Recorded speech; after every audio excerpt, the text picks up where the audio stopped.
Oh, hey everybody, what's up? It's Hold the Truth Hostage, where the truth was so important we wouldn't negotiate with lies. We would hold the truth hostage. You know what I mean? I'm on the road and I was thinking about it. I was thinking about what's going on. I was thinking about it and it's Christmas and I was like, you know what, let me do one last live stream before next year. You know what I'm saying? This might be the last one for this year, you know, for this year, before I move on. You know what I mean? Before we go to next year. Oh, Ali was good, man. What's up? Yeah, what's up, man? I'm on the road, so I can't 100% reply. God damn, just go, man. Fuck. Sometimes when you're driving, man, these people, it's like, fuck, man, what do you want? But, yeah, you know what I mean? Yeah, what's up, man? Oh, yeah, I mean, we all doing our own thing, man. You know what I'm saying? MD and Scribe doing their thing. Everybody's doing their own thing, the way I look at it, and, we're all going, different paths, you know what I'm saying? Different paths in life and what we're doing, you know. The way I look at it is this, man, is that as long as we're not antagonistic towards each other, we don't have any problems, that's all that matters, you know what I'm saying? With MD and Scribe, they're doing their own thing, you know what I'm saying? And, I got nothing but respect for them, it's because of them I was even got into the black pill community and everything going on. And I was allowed to push myself mentally further. You know what I'm saying? Mentally further, because I got exposed to the black pill community, and I was on my own journey, and now I'm back to being on my own journey. You know, the way I look at it, we as men, online, a lot of people are expecting, a forever unification, and it becomes the way people push things out is it's problematic if we're all in our own separate thing. I mean, there was a time I was doing something, but that what is it now? That's like over almost 2 years ago. I remember when MD got sick, and he had to handle some things, and he told me, "Yo, here's the torch. Do what you gotta do." And I did. There was a time where I created a web. I created a web. Everyone was making a channel or making content, but the problem that happens with the black pill community is that you start understanding that the black pill community, there's a scarcity. I used to think it was a rarity, but it's actually a scarcity that there are that many black pillars to begin with. So when MD left and we were all streaming, everybody started their own channels. Eventually, people exposed themselves that they're not black pilled, they were gray pilled, and things happened. Whether it was conflict or whatever, things happen. You know what I'm saying? So the way I look at things now is that, we all do our own thing, and we might cross paths here and there, but, as long as there's no negativity, no gripe, no antagonism, between one another, it's all good. You know what I'm saying? I'm happy, man. I'm glad the guys is doing their own thing, and most importantly, everybody's healthy. You know what I'm saying? Everybody's healthy, and we made it through Conan 19. We made it through that event, and a lot of people are living amongst the living. Oh, Shinobi, what's good, man? Merry Christmas, man. Merry Christmas, my brother, man. My brother from the, you know what I'm saying, the land of the former queen. You know what I'm saying? The royalty. Yeah, so, we've all been through a lot, man. And the great thing, a lot of us took it for granted is that, we made it, man. We made it past Conan 19. A lot of us will never be the same. You know what I'm saying? The world in my eyes is completely changed. After the events of Conan 19, the epidemic, the lockouts, and just seeing how the country just shut down. You know what I'm saying? Just shut down without reasoning at all. Without reasoning at all. That, in all honesty, if you look back at Conan 19, you gotta look at Conan 19 as probably will go down in history as the greatest act. You know what I'm saying? The greatest fictional act in human history. You know what I'm saying? That's what Conan 19 will go down as, because every country in the world was locked down. Not every country, but many of the top countries locked down.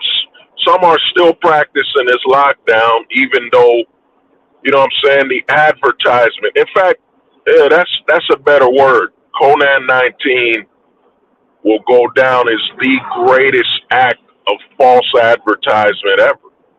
Greatest act of false advertisement in the world ever. You know what I'm saying? It was advertised as everybody's dying. Bodies are all over the ground and people are just dropping dead. You know what I'm saying? They advertised it as though we were in a post-apocalyptic event. When you went outside, nothing was going down. Conan 19 was the greatest, most lucrative act between the government, the pharmaceutical corporate, whatever you want to call it. Greatest act of, false manufacturing of false, I just had the word. I can't remember it right now. But, it was the greatest thing ever for them. They proved it. And one thing the government has done, if I look at Conan 19 back, it was the greatest act of the government testing how easily it can call the people to, to follow the function, to follow everything. And in my honest opinion, those of us who lived through Conan 19, will basically face the world as though those who lived through Vietnam, lived through Vietnam. You know what I'm saying? Because you gotta look at the war in Iraq, 9/11. You know what I'm saying? America was attacked, but it was just New York. You know what I'm saying? Just New York, and of course it showed that the country could be attacked, but it was just one state. But Vietnam was the last major war where everyone was being drafted and everything. And if you look at Conan 19, most states were all following the draft. We're all being drafted into the quarantine practices. You know what I'm saying? It was like a national encampment. You know what I'm saying? National level encampment. And, the way you look at it, we will never, I'll never look at the world the same. You know what I'm saying? I'll never look at the world the same. I'll never look at the country the same because what I saw during Conan 19, you know what I'm saying?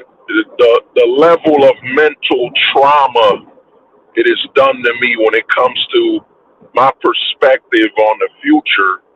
You know what I'm saying? To watch the country you live in enforce that so many Americans have to inject themselves with literally an experiment. You know what I'm saying? While at the same time telling us we're the freest country in the world, we're free, free, free, free. When really you are free to be forced. You are free to be pushed into this serum and taking these experiments into your body. You know what I'm saying? And when you watch your parents, when you watch your older parents, you know, and you watch those around you that are older or they depended on it on employment and they were forced to take some type of drug in it, you know what I'm saying, into their body, you can never look at the country the same. You can never look at the country the same or ever respect it the same and ever again. Because you're like, man, I had to sit back and watch the people I care about, love, whatever, your family, just to keep their employment, they had to be injected. They had to inject themselves with some type of serum. You know what I'm saying? Even I myself, man, they tried to get me with the serum, you know what I'm saying? When I went for a job across state, you know, I had an old plan, start a new life in another state, and you know what I'm saying? It was Texas. Then out of nowhere, man, they didn't include this in the job application. They didn't mention you got to take the serum. You got to inject yourself with the serum. But as soon as I got the job, and they told me you could start the job, they said, "Well, you got to take the serum." And I'm like, man, I didn't sign up for that, man. And I'm not gonna take no serum to you know, pack some food here and there. You know, it was gonna be a good job. It was gonna be a good restart, good refresh. But you know what I mean? I'm used to it, man. I'm used to you're doing good, and then you know they shut it all down. You know what I'm saying? Whether that be doing business. Like I've learned one thing. A lot of I don't talk about it a lot, but a lot of men in this space think, well, you know, when Hold the Truth Hostage says, well, it's a male limitation society, he's talking about marriage, he's talking about having children, you know, he's talking about starting a family and all that. No, man, you're a man, bro. You're a man. So when I say a male limitation society, that means anything you do as a man that's from a point of stability, it is limited. You know what I'm saying? They limit it. You know what I'm saying? I've had some business things I was trying to do where they robbed me. You know what I'm saying? They robbed me. I went to the feds to get a trademark. You know, I went to get a trademark for Street Sharks, for example, and out of nowhere, the feds, the judge, you know, the judge that was involved in the task, you know what I'm saying? He didn't give it to me. They made up reasons to not give me the trademark, you know? And you know, one thing I've learned over the years is that when you're trying to just do right and work, be a positive in society, man, they make you jump through loopholes, man. They make you jump through all these freaking loopholes. You know what I'm saying? They limit the way you can succeed. Like if you look at trying to succeed the legal route, there's so much paperwork, so much bureaucracy in front of you, man, limiting your access to success. You know what I'm saying? There's so much of that BS, you know, limiting you and preventing you from reaching your true potential. I mean, for example, if you work security, they want you to stop working every 2 years or once a year to renew your license. You know, to renew your license like you don't know what the hell you're doing. You know what I'm saying? When it comes to an honest living, man, they always make it harder for you to make an honest living instead of you know instead of making things a lot easier, man. You know what I'm saying? Like, you're a citizen. You got no years of doing crime, no years of doing crime at all, and you try to get a gun license. You know what I'm saying? You try to get a gun license. You try to get some other licenses. You don't get fast tracked. You don't get fast tracked, or you don't get respected for what you're trying to do. They just put a limiter in front of you, and they limit how you can succeed, man. You know, that's the one thing I've noticed when you're trying to do the honest thing. And there's a lot of people thinking, well, why don't business people succeed? Why aren't you successful? You know, why is it taking 5, 10 years, or whatever the amount of years it is for you to succeed? It's because, man, your success when it comes to the legal system, it's halted. It's limited, man. You got to go through so much bureaucracy for simple shit, man. You know what I'm saying? Just to own the name of a product, you're looking at potentially 6 to 8 months. Whenever you're trying to do something positive, something within the boundaries of the law, everything is slowed down. You know what I'm saying? Because they've set up a scenario and a situation where, man, everything you do goes through them. You know what I'm saying? Goes through them. You look at the narrative of people who dropped out of school. You know what I'm saying? They dropped out of school, and let's not bring up the amount of money or income they were making or their family ties. Let's not focus on that, but let's focus on the fact that, and I've been saying this for over 2 years, man, while I'm on YouTube, is that when you're ready, the system never is. The system is never prepared for when you, the individual, are ready.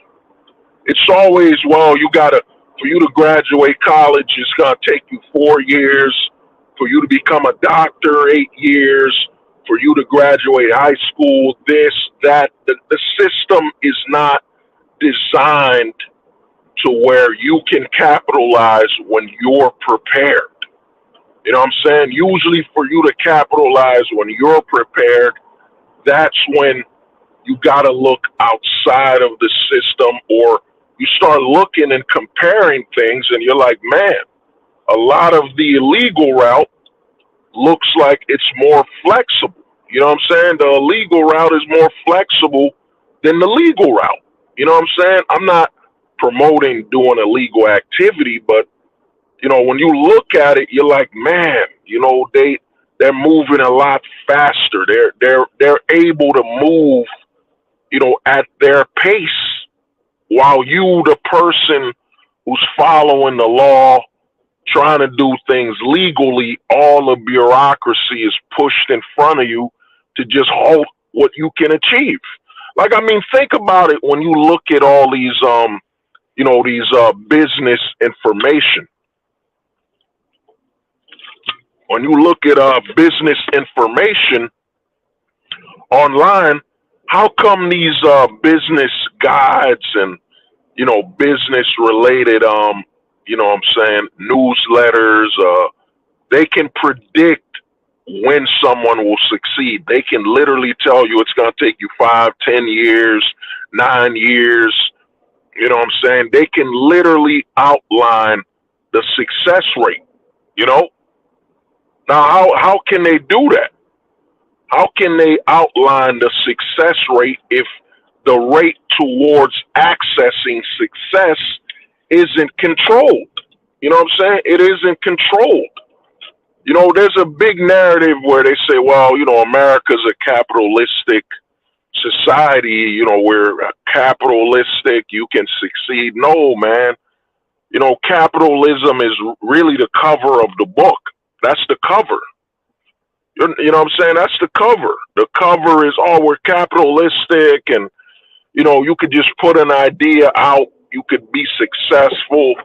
When in truth, it's not. That's not the facts, man.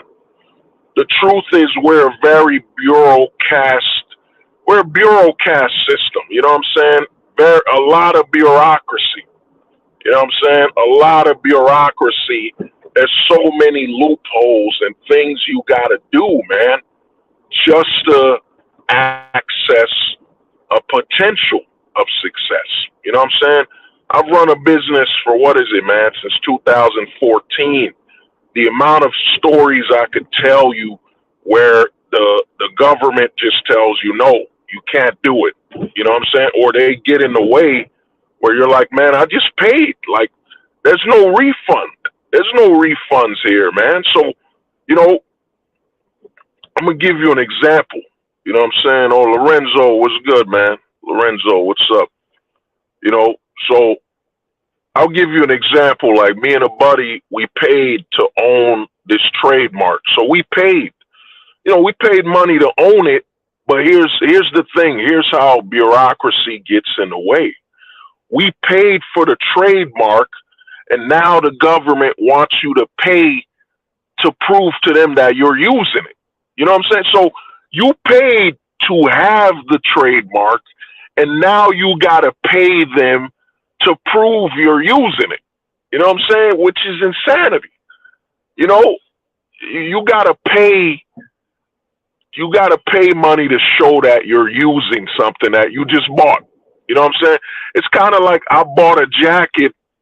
I bought a jacket, and they won't let me wear it unless I pay them to show them that I use it. You know what I'm saying? So the system, man, is I'd say we're in a bureaucratic society. You know, there's so many loopholes you got to go through, man. You know, and look at the people that succeed. What do they say? They say, "Oh, you got to be obsessed. You got to be obsessed for you to succeed, or even have a chance at succeeding. You got to be borderline insane, man. You know, because that's how the system is designed. It punishes you, man. It punishes you for actually trying to succeed and trying to make something of yourself legally. You know what I'm saying? Legally. Yeah, Lorenzo, my bad, man. I'm on the road, so I can't fully read the comments. Uh, you know what I'm saying? Unless I'm at like a red light. But yeah, the way the system works, man, there are so many loopholes, so many fences you gotta climb. You know what I mean? So many prisons you gotta dig under. You know, the way the system's designed, man, it's designed for you to not fail 100%, but it's really designed for you to never get to the point where you can succeed. You know what I'm saying? The fact that you could get robbed, like I'm telling you, man, it happened to me twice. You know, we paid the feds, man. We paid the feds for a trademark twice. You know what I'm saying? Good citizens trying to do something positive, man. Paid the feds, and a judge called me. A judge called me and said, "Well, whatever you did, it was wrong. You know, I can't tell you what you did wrong, but it was wrong." And you know, we paid the lawyers to fix something, and it turns out that the judge that was handling my case, our case for the business, you know what I mean? He favored a bigger business. You know, he favored a bigger corporation, and next thing you know, the trademark I was going for, and it wasn't being used for over 15 years. It hasn't been used. Next thing you know, man, you can't get access to it. You know what I'm saying? So there's a lot of you know what I'm saying, a lot of stipulations, man. You know, That's why I tell people, if you look at America's history, man, there's a lot of that American ingenuity that was lost or removed. You know what I'm saying? From like the 1940s and 50s, 30s, where if you had an idea, you could start something, man. You could start the idea and, make things happen. You know what I'm saying? Now there's so many loopholes that you got to go through to access success. You know what I'm saying? To do something legal, you know? And then while you're working, there's all these tests, man. You know what I'm saying? Even for security. What is it? I did security in New York, man. There's like a billion. They just make up new licenses in New York. You know what I'm saying? Same license, just making a new one, you know? And then they complain about there's job shortages. There's a shortage of workers and employees. Yeah, because you set it up to where you could lose your employment. Like imagine you're a truck driver, you know what I'm saying? You're a truck driver and you're driving trucks every day. You know what I'm saying? The whole year you're driving a truck. And guess what? You got to renew your license. You got to renew your license. You got to, and the way they make you renew it, you know what I'm saying? It might be very hassle rather than, okay, man, let me just make a phone call and I got a new license. You know what I'm saying? There's a lot that gets in the way, man. That's why I tell guys you're in a male limitation society, man. You know what I'm saying? You were limited from success as soon as you were born and they saw that, your sex was male. There's limitations that come with that, man. You know what I'm saying? We're not allowed to be completely capitalistic, man. You know what I'm saying? The strongest don't survive, man. You're not in a society where the strongest or the most creative will survive. You know what I'm saying? Usually the most creative and innovative people, if they're not backed by something that's already established, something that's already old, and it's already has access to success and resources, you will die on that hill of creativity, man. You'll die on it where the support structure isn't there. You're gonna lose money. You know what I mean? You're gonna look towards the future, and you're gonna see that the future is just dark and grim, man. You know what I'm saying? It's always raining. It's always raining with your future forecast because the system doesn't allow you to operate efficiently, you know what I'm saying, as efficiently as possible when you're doing something legal. You know what I'm saying? It's crazy that people without a crime, people without any criminal record, depending on the state you're in, you'll struggle to get access to a gun. You'll struggle to get access to a gun, and your record, you don't have anything in your record that would suggest you're a criminal or anything like that. You know what I'm saying? You haven't done anything criminal at all. Yet you still gotta wait 6, 8 months. You know what I'm saying? You gotta go through all these loopholes. You know what I'm saying? It's like, so why am I a good citizen for? What is the benefit of being a good citizen? You know what I'm saying? When all you do is put more barriers to entry. You know what I'm saying? Build more gates, around me maintaining my stability. You know what I mean? There's a war against, a lot of people think, there's a war against the middle class. You know what I'm saying? There's a war against the middle class. No, man. There's a war against the citizen that's doing things the right way. You know what I'm saying? The legal citizen. You know what I'm saying? That's the war. The war is really on the citizen trying to do things the right way. You know what I'm saying? They always place a loophole. You know what I mean? Like I'm security, and in New Jersey, when you do security, man, you gotta every once a year, You got to dedicate every once a year to 2 years, you got to dedicate 8 hours, 8 hours to renew your license. You've been doing security all year. What the hell do I need to give you 8 hours to renew something I'm doing every fucking day? You know what I'm saying? The punishment on the legal citizen, the citizen that isn't doing criminality, isn't active in it, you know what I mean? It's crazy. If you look at our system top to bottom, it's all about punishing the citizen that's doing things legally. You know what I'm saying? Legally. It's all about creating the it's about creating the interest in crime. You know what I'm saying? The interest in crime, because they when you look at the criminal aspect, of course there's a high risk.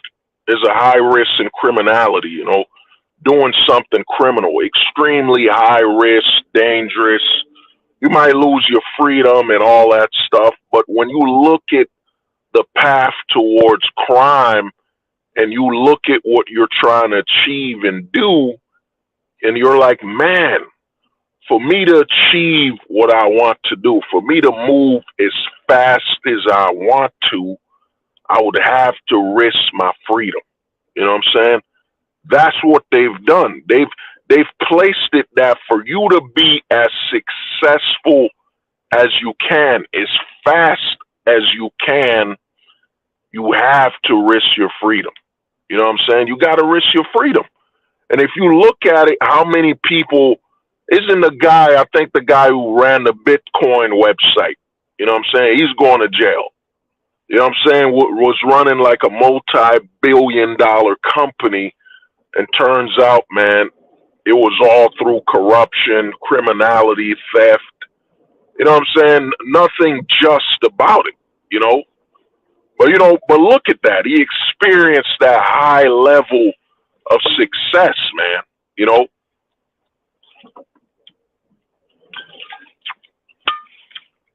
He experienced that high level of success, borderlining, extreme criminality.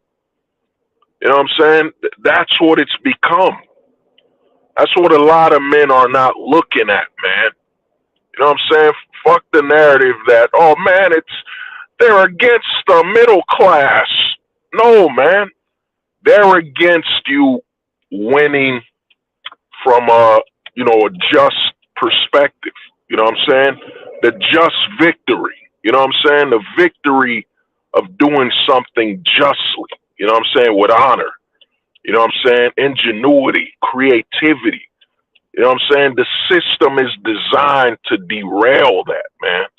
You know what I'm saying? We're not in the America of old. You're not, you know what I'm saying? If you remove all the negative, I'm saying you remove the slavery, remove the Jim Crow, remove all the other aspects and look at the business. You know what I'm saying? The business, the ability to just start something and get it moving, getting it off the ground. You know what I'm saying? Versus now where everything you try to do, you know what I'm saying? Everything you try to do has to go through this fucking loophole. You know what I'm saying? This barrier, this gate, man. You know what I mean? You're not allowed to just move at the speed of light. Some of us will never reach our true potential because the system is designed for you to access that true potential. You have to risk your life, man. You would have to risk your freedom for you to experience it, And sometimes we see that with some criminals, and you're like, man, why did you do it? Why did you run this hedge fund or whatever? Why did you do these criminal acts? And then you hear why, and they're like, man, it was the only way, man. It was the only way to actually access my potential and actually reach my goals, where I had to break the law. You know what I'm saying? That person tells you right up front that they had to break the law You know what I'm saying? Achieve, just to pursue their goals. You know, they had to break the law. You know what I'm saying? So, and I'm not talking about drug dealing and that type of BS. No, man, I'm talking about people that had to pretend to be something or whatever, just so they could experience a level of success, or be able to move at the pace they want to move. You know what I'm saying? That's how bureaucratic the system has become. You're not able to move at the speed of you. You know what I'm saying? Forget the speed of light. You know, the speed of you, man. You're not allowed to move at your pace. Be as creative as you can be. You know, it's just the way the system is designed, man. Some people will succeed 5, 10 years from now. They could have succeeded literally the year when they started. You know, it's how much how slow the system is. You know, to adapt, man, to allow you to push beyond your realm of creativity, man. I'm a dude. I've done a lot, man. A lot of people think, oh man, he just does these streams. Nah, bro, I've invented stuff. I've touched so many aspects of capitalism. I've experienced. You know what I'm saying? I've experienced it. But the same thing applies, man. The same law that is slowing you down applies, man. And you can't push things. And some ideas you have, like you know, some ideas you have are momentum based, man. Like your mind has to be in the right space. There are some things you will never achieve again. You will never reach that moment again because it was tied to momentum. It was tied to momentum and things happening at a certain time, at a certain pace. You know what I'm saying? So you will never achieve that level of success or experience it because it was tied to certain events and time periods. You will never experience that success again. You know what I'm saying? So to me, man, that's what happened. The way the system is designed, man, it slows down. It slows down. There's a reason why, when you think about it, like think about the American people that run a successful business and they open offshore accounts. They open offshore accounts to conceal or hide their money. The narrative is pushed, all this is all negative. You know what I'm saying? They're stealing, they're hiding from taxes and all that. But when you look at a system that isn't designed at a rate to allow you to move as fast as you can, where it's legally even allowed to rob and steal from you. You know what I'm saying? Rob and steal from you when you're actually trying to do something positive. Let me turn off the car. You're actually trying to do something positive, and next thing you know, bro, the system, just like a meteor, if it drops on you, nah, you can't go this fast. You can't be this successful at this rate. We have a time set up for you. And that's what happens. That's what happens when you're in a male imitation society. There's so many things designed to keep you from reaching your individual, potential. You know what I'm saying? Your individual potential. Because to me, the more I think about things, man, we're not in a capitalistic society. We're in a very bureaucratic. There's so many freaking rules and stipulations. And a lot of times these rules are literally designed to legally rob you. You know what I'm saying? I lost thousands of dollars, man. Thousands following the law, doing my best as a citizen, doing it the right way. You know what I'm saying? But hey, man, it's the fight, man. When you're in a system where to experience your true potential, and think about this, man. To experience your true potential, you have to act, you have to leap into a criminal act. You know what I'm saying? So what message is that sending? That's basically saying your true potential is criminal. You know what I'm saying?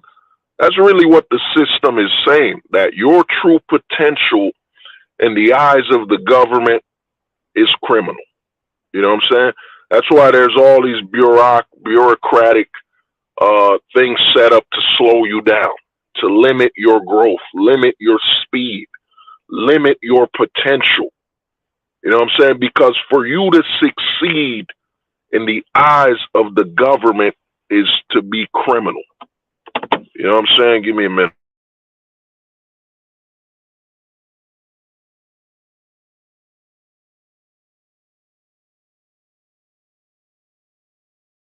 Uh, you know what I mean? For you to succeed, it's seen as criminal, man. It's criminal. You know, that's the message that the system is sending. That for a man to achieve his true potential in the eyes of the system, it's criminal. It is criminal that, you could just succeed and push towards your true potential. You know what I mean? There's a lot of people we watch, your Steve Jobs, your, Mark Zuckerbergs, your, Bill Gates and all of them. Yeah, yes, they dropped out of school, but they dropped out of school from a point of there was already money there. There was already money in the family, or money to begin with. You know what I'm saying? There's a difference between somebody starting a new company deep in the suburbs, you know what I'm saying, super suburbs, or a wealthy neighborhood, versus someone starting a company in a garage in the hood. You know what I'm saying? There's a major difference. That's why they always push, well, I dropped out of school and I became a multi-billionaire. You're like, but dude, you dropped out of like Yale. You dropped out of you know what I'm saying, Yale, Harvard. You come from a wealthy background. That's not the same as someone who dropped out in a community college deep in a very dangerous environment, Because one thing the rich have learned and the wealthy have learned is to manipulate the poor.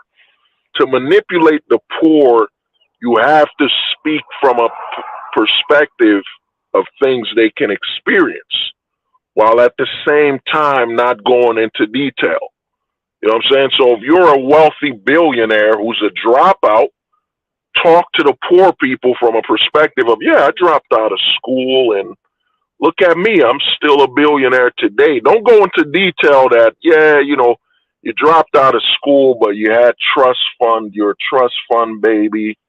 You come from a wealthy community, wealthy background. Don't bring that up. You're going to lose the poor people. You're going to lose the poor. Don't go into detail. You know what I'm saying? When it's about controlling the poor people and manipulating them, less is more.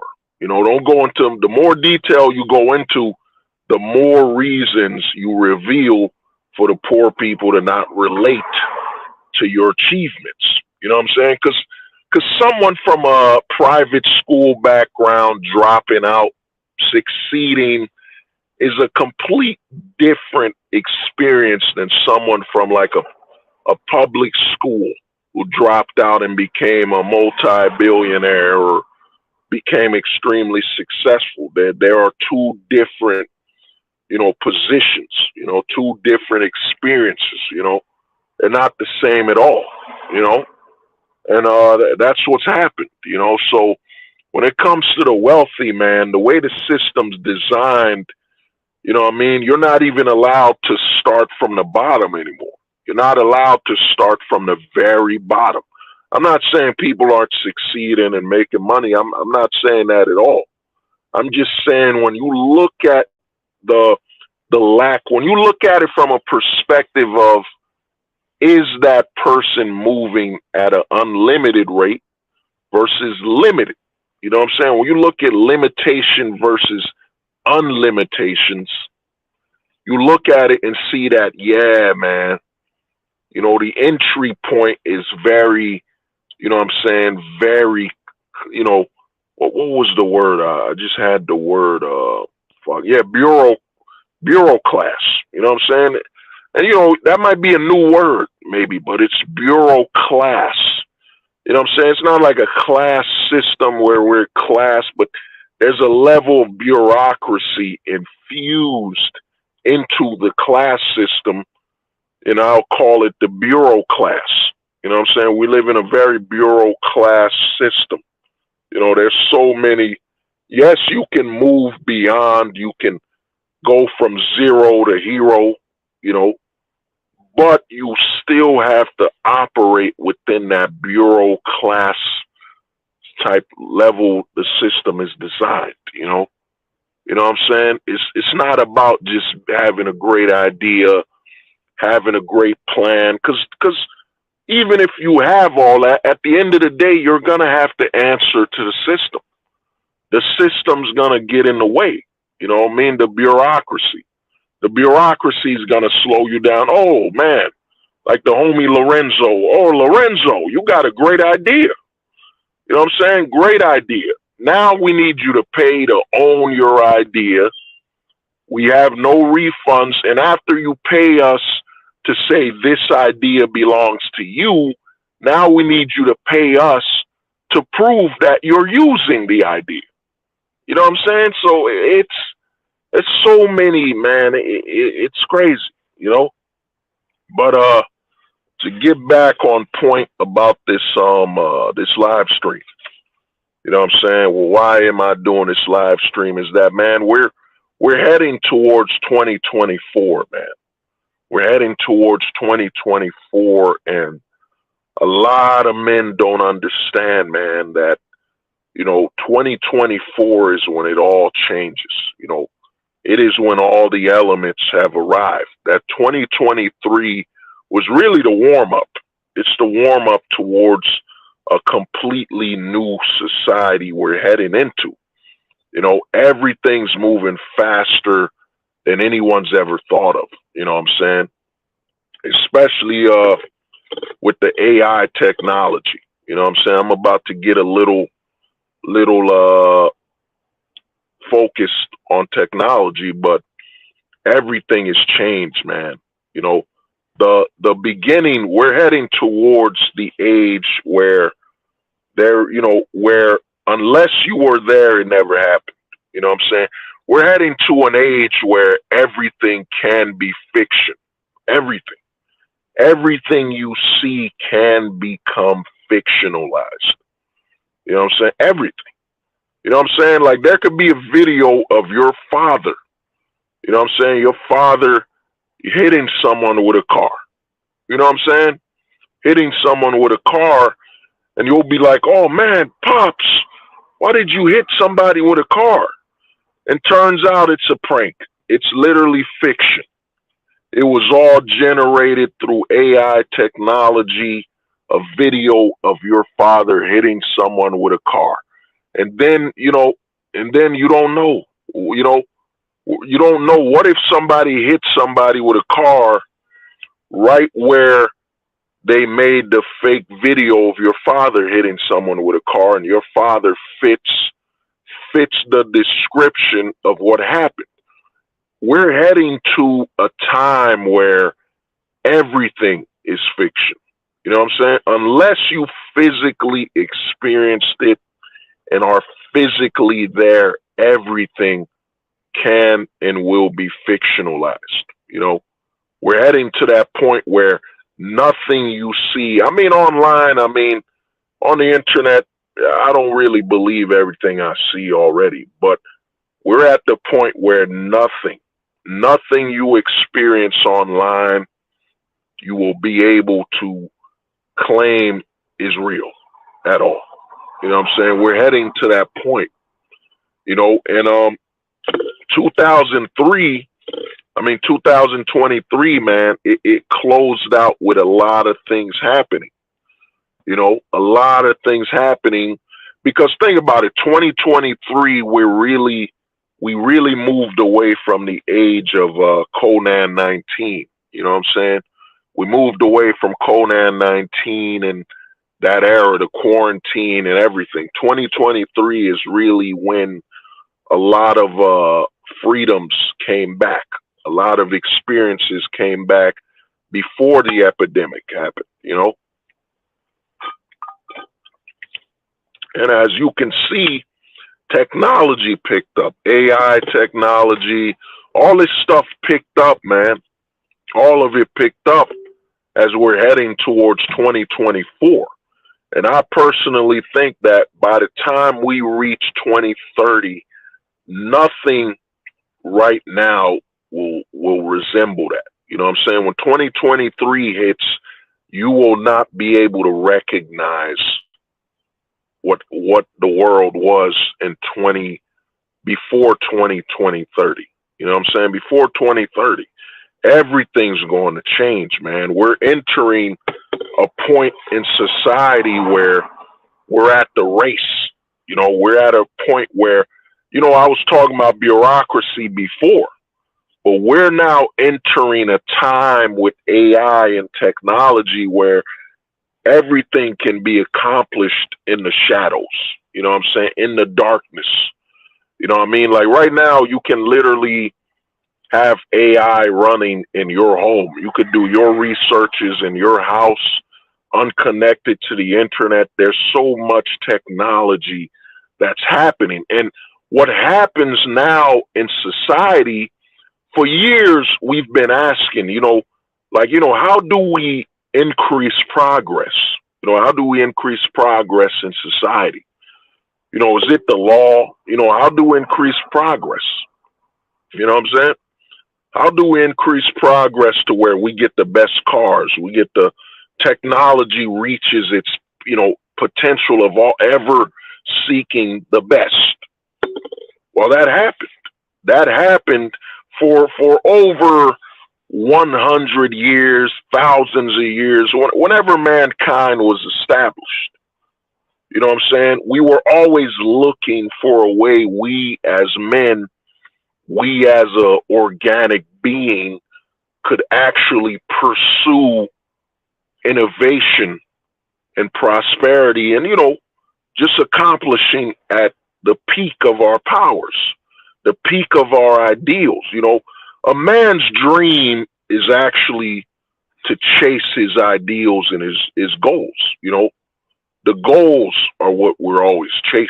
You know what I'm saying? And us being men, being naturally disposable, we will die for our goals. You know what I'm saying? We will die for our goals. And the other thing with us men is that because of our design, one thing we men have that is major, that is extremely major to our benefit, that actually allows us to pursue our ideals and our goals at such an aggressive rate is that the way we're designed sexually, we don't have to worry about, running out of the opportunity and the option of reproduction. You know what I'm saying? We men don't got to worry about waking up one day and can't produce seeds. Now, some men will go infertile, whatever, but our sexual design allows us to ignore it. You know what I'm saying? A lot of people say, well, a man is controlled by his lower region. We don't think well, we're not thinking right, but that's a lie. That's a lot of that is designed from a consumeristic perspective. You know what I'm saying? It's from a perspective of consumption. oh, you men can't think beyond your little head.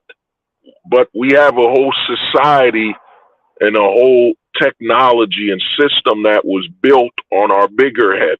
You know what I'm saying? If we were such slaves to our little head, where all our mind was strictly on breeding, sex, we would not be where we are today. We would be in a society that's still in a stone age, still primitive, you know, but in actuality, the little head is nothing.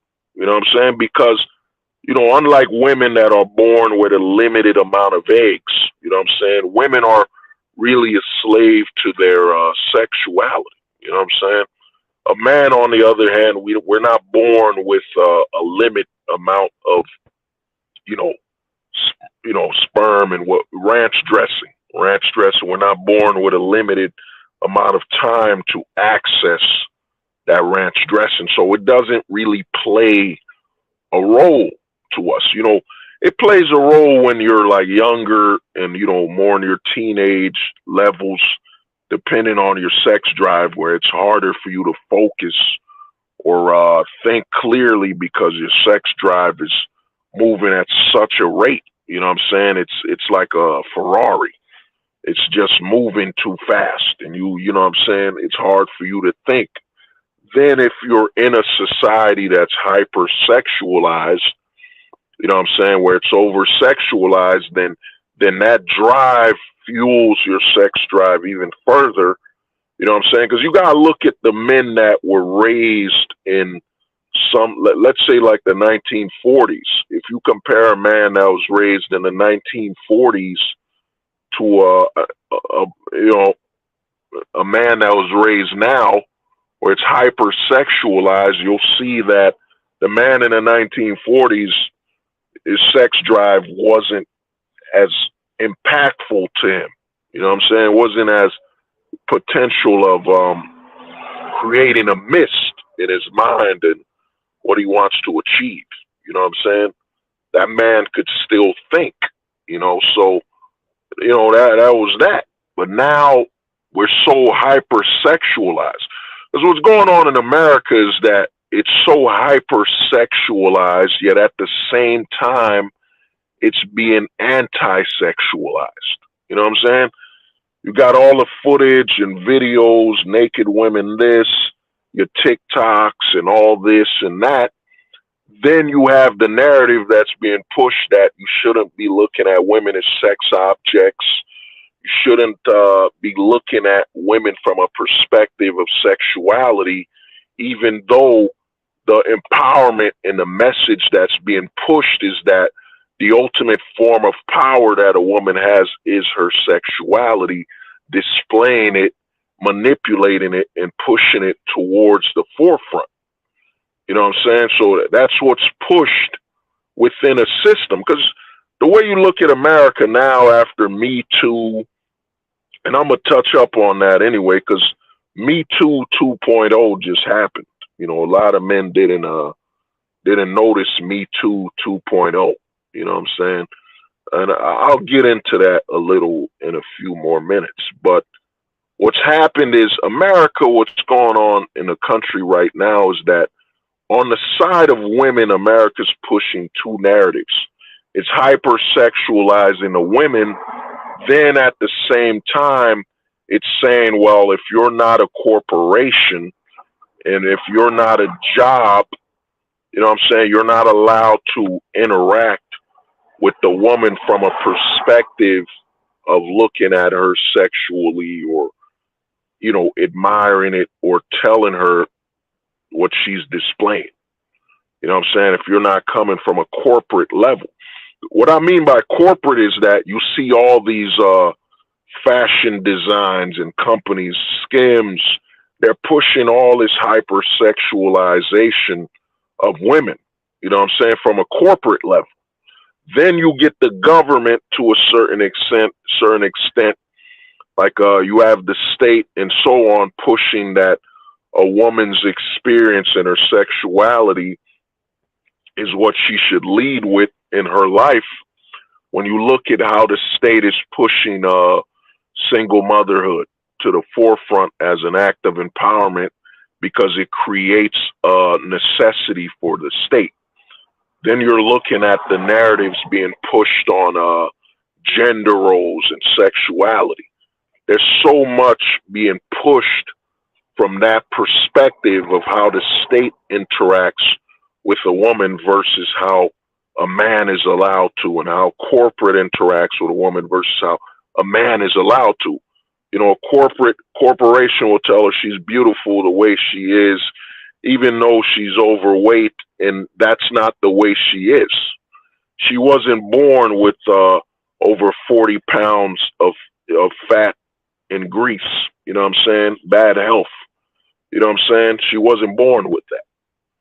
But then let a man speak from a perspective of what he's seeing and everything, and it's all seen as a state of demonization because a man in a male limitation society should not be speaking. You know what I'm saying? That man should just be working, doing his job, and volunteer to be a slave to the narrative and follow suit. Volunteer to be a follower to the system and what's going on, you know? So there's a lot happening on that perspective when it comes to the sexes, you know what I mean? And to go a little further, and I'll get to the technology, and what's going on with technology now is that we as a species have reached the point where that's always been pushed as a negative. And the point of that is where we push technology, you know what I'm saying, artificial intelligence rather than our own as what will allow us to lead our species towards the future. You see, we've always pushed technology up front. Okay, you know, you got to look at the caveman making the wheel, you know, the discovery of fire. You know, when you look at all these, the source of intellect was that of a man. You know what I'm saying? The source of intellect was that of a man. You know, it was organic intelligence. But where we're heading to as a species is we're saying, you know what, man, I think there's too many limitations to, you know, organic intelligence. And one of the major weaknesses to organic intelligence is death. You know what I'm saying? Death is a major aspect of our weakness because no matter how smart you are, somebody can end that by killing you. You know what I'm saying? They can kill you. Their history has shown that some of the most intelligent men in the world were literally put in a cage or literally killed. You know what I'm saying? They were killed. You know what I'm saying? And their knowledge died with them. The way they thought, the way they looked at the world, it died with them. You know what I'm saying? It died with them. But now with artificial intelligence, be it AI or what it truly is DI, digital intelligence, as all of its intelligence is sourced throughout a digital means, man is looking at himself and saying, yeah, man, the only way for us to break our limitations is through artificial intelligence. They can't kill artificial intelligence. You know what I'm saying? And artificial intelligence will force the corporations, the government, to actually pursue advancements. Because the first corporation or nation where their artificial intelligence lacks behind, that country will die. You know what I'm saying? That country will be basically at a point where death is in the near future. Oh fuck, man! I opened the wrong mango. Give me a minute, man. I'm trying to put some mango juice in my thing to drink. But basically, artificial intelligence, man. It's the first time that mankind, you know what I'm saying, and you know, as much as you hear this stupid narrative of equality and all that BS, all the bullshit you're seeing with entertainment pushing this false narrative of equality which has never existed. You know what I'm saying? Equality is one of the biggest grifts, if not the biggest grift in the world. You know what I'm saying? This false narrative that we can all be equal. You know what I'm saying? We can all be equal. It's bullshit, man. Equality doesn't exist, man. You know what I'm saying? There's no such thing. You know what I mean? Think about it. Think about equality. You know, I know I'm kind of stepping away from the mess, the talking points, but think about equality. Even in the womb, you're not equal, man. Like they've shown studies where twins in the womb, one is more dominant than the other. One twin is bullying the other in the womb. You know what I'm saying?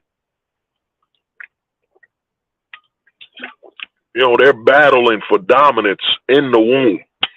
In the womb, two twins are fighting each other. Literally in the womb, man. Come on, man. In the womb, these twins are fighting each other, and it's perfectly natural. You know what I'm saying? Dominance and submissiveness, it's a natural order of manhood. You know what I'm saying? It's very natural. And not only that, is it determines, what you can achieve. You know what I'm saying? If you become, a lot of people think, well, somebody submissive is weak. You know what I'm saying? Somebody submissive is very weak. And it's a perspective of weakness. But in actuality, it's a different perspective of looking at, well, I can't dominate everybody. I can't approach things from a point of dominance. I got to approach things from a point of submissiveness, or, I can't approach things where I'm trying to force it or lead it from a state of control. So I got to operate from a perspective of submission. You know what I'm saying? Like me. Like right now I'm 6'7", 6'7". There are locations where that I can play the role of dominance. You know what I'm saying? Just me being 6'7", I can play the role of dominance and I can dominate certain perspectives and locations I'm in. But if I'm in a location where my physicality doesn't work towards my benefit, then I got to approach things from a state of submission. You know what I'm saying? Where I'm more submissive to a perspective where I'm not seeking to dominate the situation. I got to operate differently. You know what I'm saying? So the law, yin and yang, dominance, submission, it's always a part of, the role and how we live our lives. You know what I'm saying?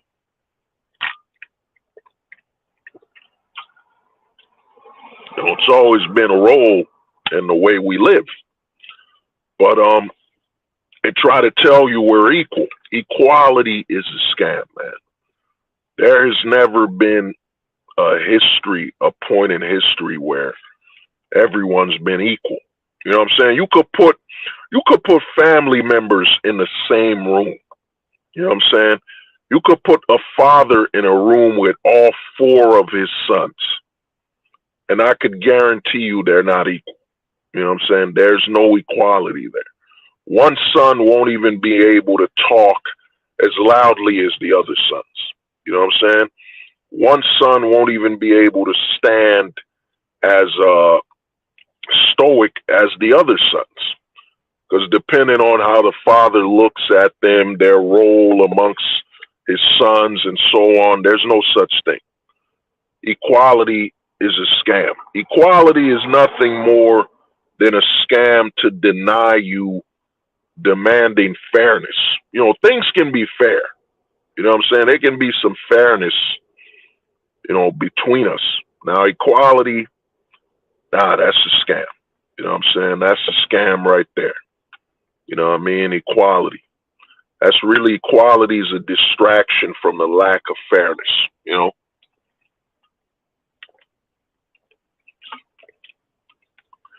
we can have fair access to the banks, fair access to businesses, and so on. but we won't have equal access. No, no, no, not equal. Fair, there is a level to that. But to get back on the technology thing is that mankind is finally casting aside the limitations of his organic intelligence. The limitation of organic intelligence is that it's organic. It can be destroyed. It could be killed. You know what I'm saying? It could be limited.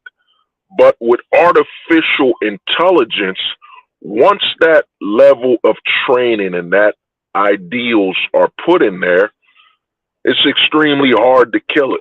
You know what I'm saying? Extremely hard to kill it in the impact it has because it's artificial. It isn't limited by the organic limitations we have as men. We need to sleep. We age. We get older. We get sick. You know what I'm saying? The artificial intelligence has none of those weaknesses. You know what I'm saying? It can strictly focus on obtaining more knowledge. You know what I'm saying? More knowledge and more impact on what it does with technology. And what's happened now, a lot of people are looking at and buying the drama.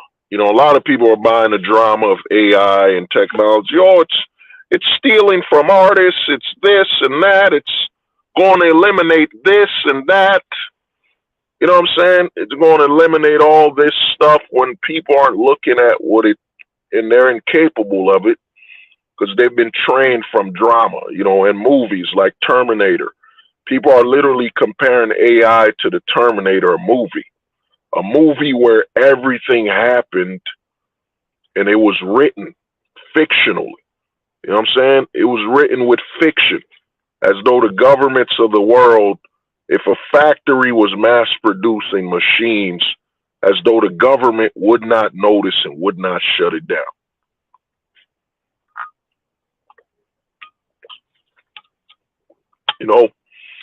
A lot of people can't tell the difference between fiction and reality. They'll compare. Look at the whole manosphere. The whole manosphere is built around a movie, Fight Club. You know what I'm saying? Fight Club. Which Fight Club is nothing but fiction. You know what I'm saying? Nothing but fiction. And the thing is, it's a man who's obsessed about fiction. You look at the movie Fight Club, it's really a man with an invisible friend. You know what I'm saying? An invisible friend that started a fight club with his invisible friend. You know what I'm saying? And some other aspects, a lot of coping, a lot of validation seeking from society, a lot of BS. You know what I'm saying? So there's a lot of people referencing fiction when speaking of reality and what's going on in a true world. And, some of that is useful, but to basically point out that, look, it happened in this fictional story, so it's going to happen in the real world. You know what I'm saying? The true world. No, it's fiction. It's a movie, man. Everything was pre-written. Everything is fine-tuned and set up. It's a movie. In the real life, man, what is it? I'm using OpenAI and some AI tools. They went down. Like, you know what I'm saying? The technology wasn't working for a certain amount of time. It works. It doesn't work. It's real life. Real life things don't just stay the way it should be. I mean, you could buy a brand new fridge and for some reason, the refrigerator isn't working. You know what I mean? For some reason. So there's always that. It's not a movie. This life is not a movie. You know what I'm saying? Everything isn't pre-written. They even have the narrative where they're trying to have you abandon accountability for your life by saying, well, everything's written. I'm in a simulation, bro. In a simulation, dude. So whatever I do doesn't matter. You know what I'm saying? It's really a movement of people denouncing accountability for themselves and what they do. That's really what that whole movement of we're in a simulation is all about. I'm denouncing accountability of my actions, That's really what it is. Denounce accountability for your actions and claim it was all done by some goddamn program. You know what I'm saying? You know? But to get back to it, is that technology, with what's happened with AI, is that man has unlocked the door that, most animals and everything primitive was unable to. And that's intelligence without the need of their mind. You know what I'm saying? We're able to operate in autopilot now because certain aspects of AI and technology allows us to turn off our brain. You know what I'm saying? Go into an autopilot, or ideas we've thought about that would require us to stay up, you know what I'm saying, lose sleep, you know what I'm saying? We would do that before AI and technology. We'd be worn out, we'd be tired, and so on. But now with AI and the technology, you don't need that. You don't need to worry about sleeping. You know what I'm saying? Because you can fine tune and work with that technology. And what's happened with AI is that we're at the point where progress is all that's coming from now on. You know what I'm saying? I got to do a different stream. 2024, I got other plans. I got to be more organized with the channel. I got to do some things, you know what I'm saying? It's just some things are going on. After my car accident, I haven't been 100%, you know what I'm saying, mental. It's not mental.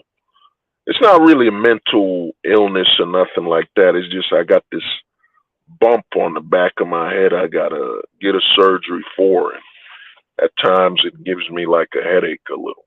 You know what I'm saying? A little headache here and there. So, you know what I mean? My thinking isn't operating at the speed it used to be. You know what I'm saying? Once I get the surgery to remove this fucking bump in the back of my head, I'll be all right. I'll be able to return at full speed.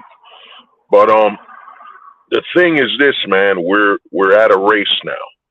We're at the technological race, man. When this AI thing was released, now all the countries are racing to do something they never supported before. And that was advancement. You know what I'm saying? That was advancement. Because before AI technology, advancement was all about brute force. Brute force is in, you had to have the money, you had to have all this money and this influence for you to experiment, for you to redo research. You had to do all this brute force. And the law of brute force is that whoever has the most force can achieve the most.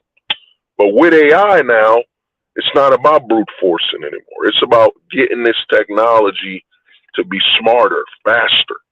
So the limitations of our mortality and our organic aspects of us doesn't get in the way. What AI is doing, you know what I'm saying? Give me a minute. Give me 1 second.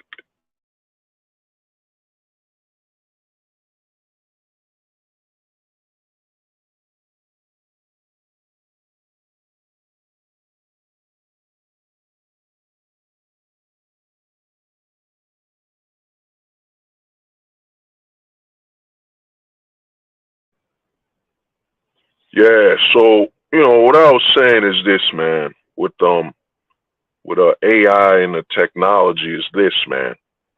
Brute force is no longer. We're no longer in the age of might. It's not about might makes right, but it's might allows you to be right. That's really what it is. Might allows you to be right. Money, currency, brute force allows that. Now, one of the issues a lot of these corporations did not see coming to bite them in the ass in the future was the cell phones, the mobile phone industry. They've made mobile phones so powerful, so advanced that, you know what I'm saying, everyone's walking around with a pocket PC. That's really what a mobile phone is now. It's a pocket PC and all this power and technology in your pocket. And now we have this technology in our pocket, and you can even run it in RAIDs. I think you can run mobile phones together. Like you could take two phones and have them infused in some type of way to collaborate and do more than they could do as one phone. You know what I'm saying? We have all this technology now, and when the AI hit, like if this AI technology would have hit around the 90s and all that, it wouldn't be as effective. You know what I'm saying? But now everybody's walking around with a pocket PC. You can literally sit at home and do whatever you want, or with your phone on your pocket. And what this has done, this AI technology, is that it's awakened the necessity of pushing technology further.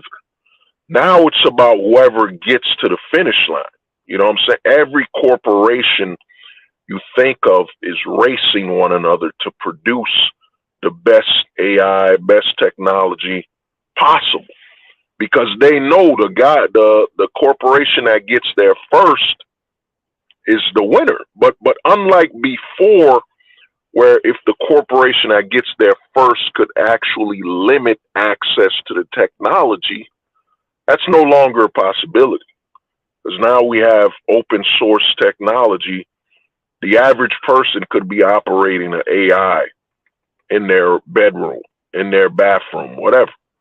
So now a lot of these corporations realize that they have to get as far as possible with this technology, because they can't afford to not have some artificial intelligence, the smartest and brightest of it, so they can actually utilize their resources, their money and so on. Because we're heading to, I think, 2020, 2030, man. A lot of stuff we think we won't, we'd watch movies will happen, because now everyone has access to an artificial intelligence. It means anybody who wants to pursue the innovation without being held back, they can do it based on the limit of that artificial intelligence. So I think, man, 2030, a lot of things are going to happen, and a lot of repercussions of this society are coming. Major repercussions that, the government, the corporations did not see coming. For example, in today's society, we have a massive amount of, I think I can say it now, I'm not sure with YouTube, fuck it. Yeah, you could say incel. There's a massive amount of incels in today's society. Due to how the legal system has been set up, a lot of men are not able to be active with a woman or be with a woman, whatever.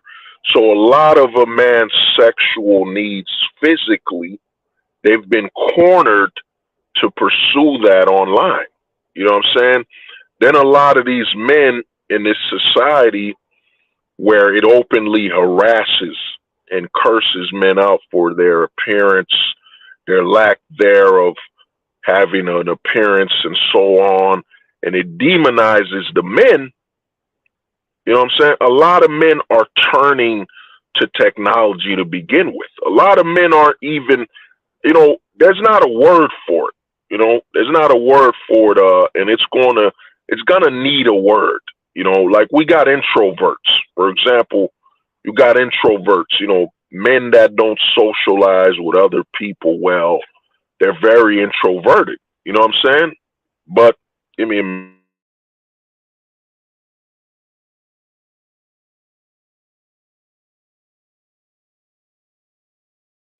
yeah. Well, I guess I got to come up with the word.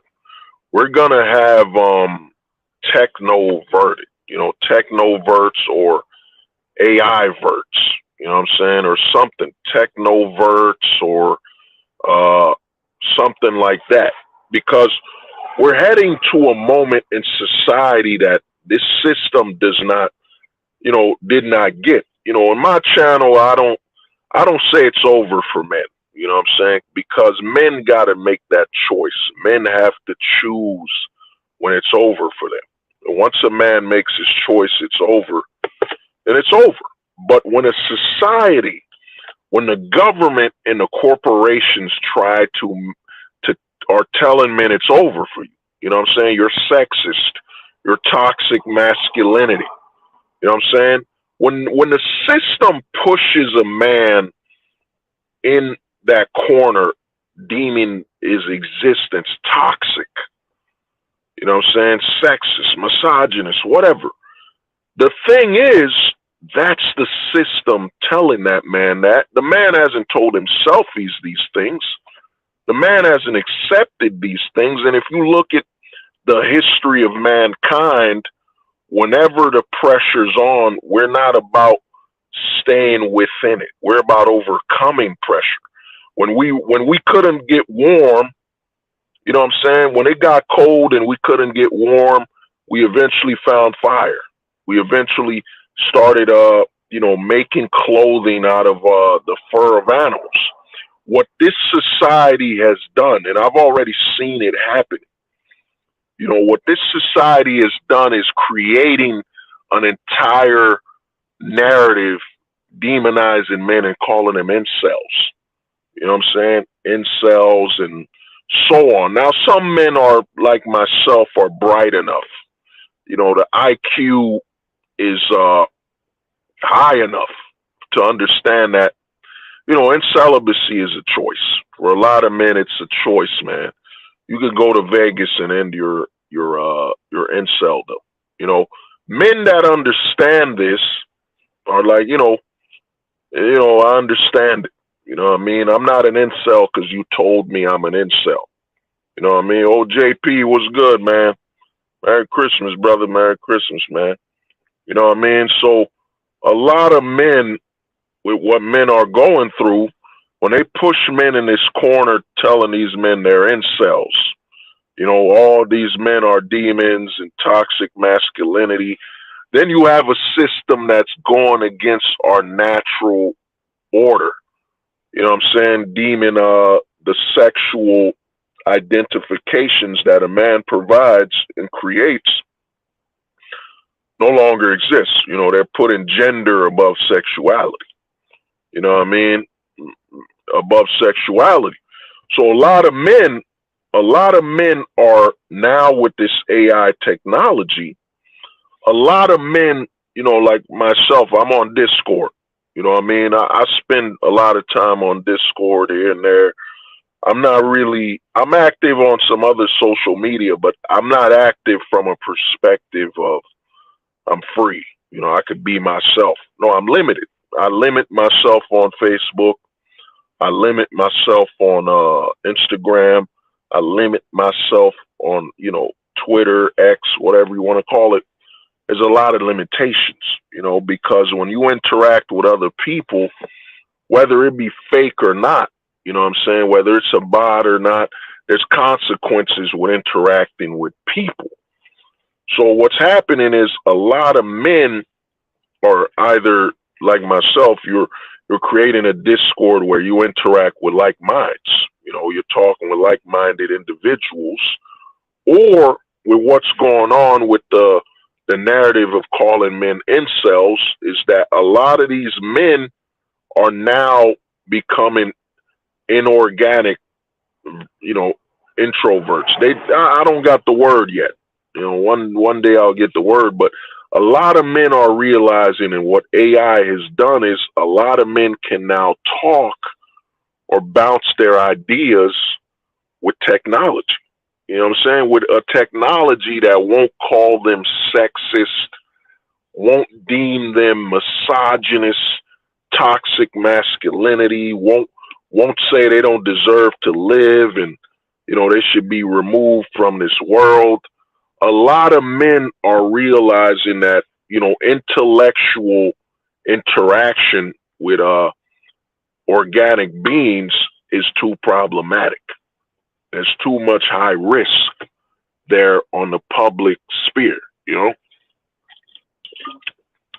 So a lot of men, what AI has done, and you can look it up, there's actually tech AI now where you could talk to a person or you can set an AI to behave like someone and talk to you. And a lot more men are spending time with this because the society we're in is deeming these men as poison, toxins. You know what I'm saying? Because a lot of people don't get it. When you say toxic masculinity, what you don't understand, you're implying. You know, you're basic. How do you get rid of that toxin? If the masculinity is the source of that toxin, you know, toxic masculinity, the source of it is from a man. You're basically telling that man to remove that toxin from the world, he has to off himself.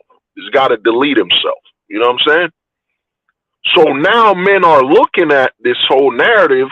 A lot of people, a lot of these media networks, a lot of these websites think, well, when we say toxic masculinity, it's a shaming tactic and it's going to get these men to behave better. But a lot of these media and websites don't get that. Once you say toxic masculinity, you basically declared that that man should die.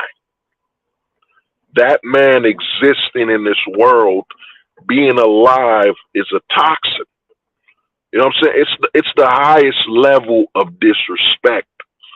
You know what I'm saying? It's a level of telling a man to line himself up, climb up the highest building, and get rid of that toxic masculinity.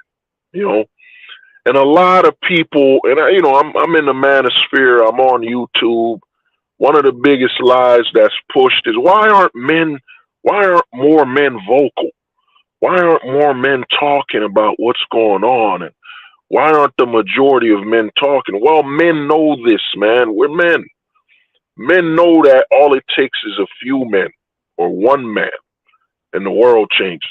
You know what I'm saying? We don't all need to talk. We're going to go about our business because at the end of the day, some man out there is going to solve the problem. You know what I'm saying? Some man out there is going to solve the problem. That's the history of mankind. The history of mankind has always been a few. All it takes is a few good men or one man, and the whole world changes. You know what I'm saying? And what's happened with pushing all these men into being, calling them incels and making them introverts, what's happening into society right now is more men than ever are being pushed towards the same path. You know what I'm saying? Before they were calling men incels and all that, you know, men were living their lives. Some guys were gamers. You know, we used to, use the word incel to insult each other. It wasn't a global thing. It wasn't a news station thing. It was really just an insult men would call each other. You know what I'm saying? At some time. I mean, I don't remember guys calling guys incels around my neighbor. I think they would call you a loser. You know what I'm saying? In the black community, incel was basically you get no pussy, man. You get no pussy, whatever.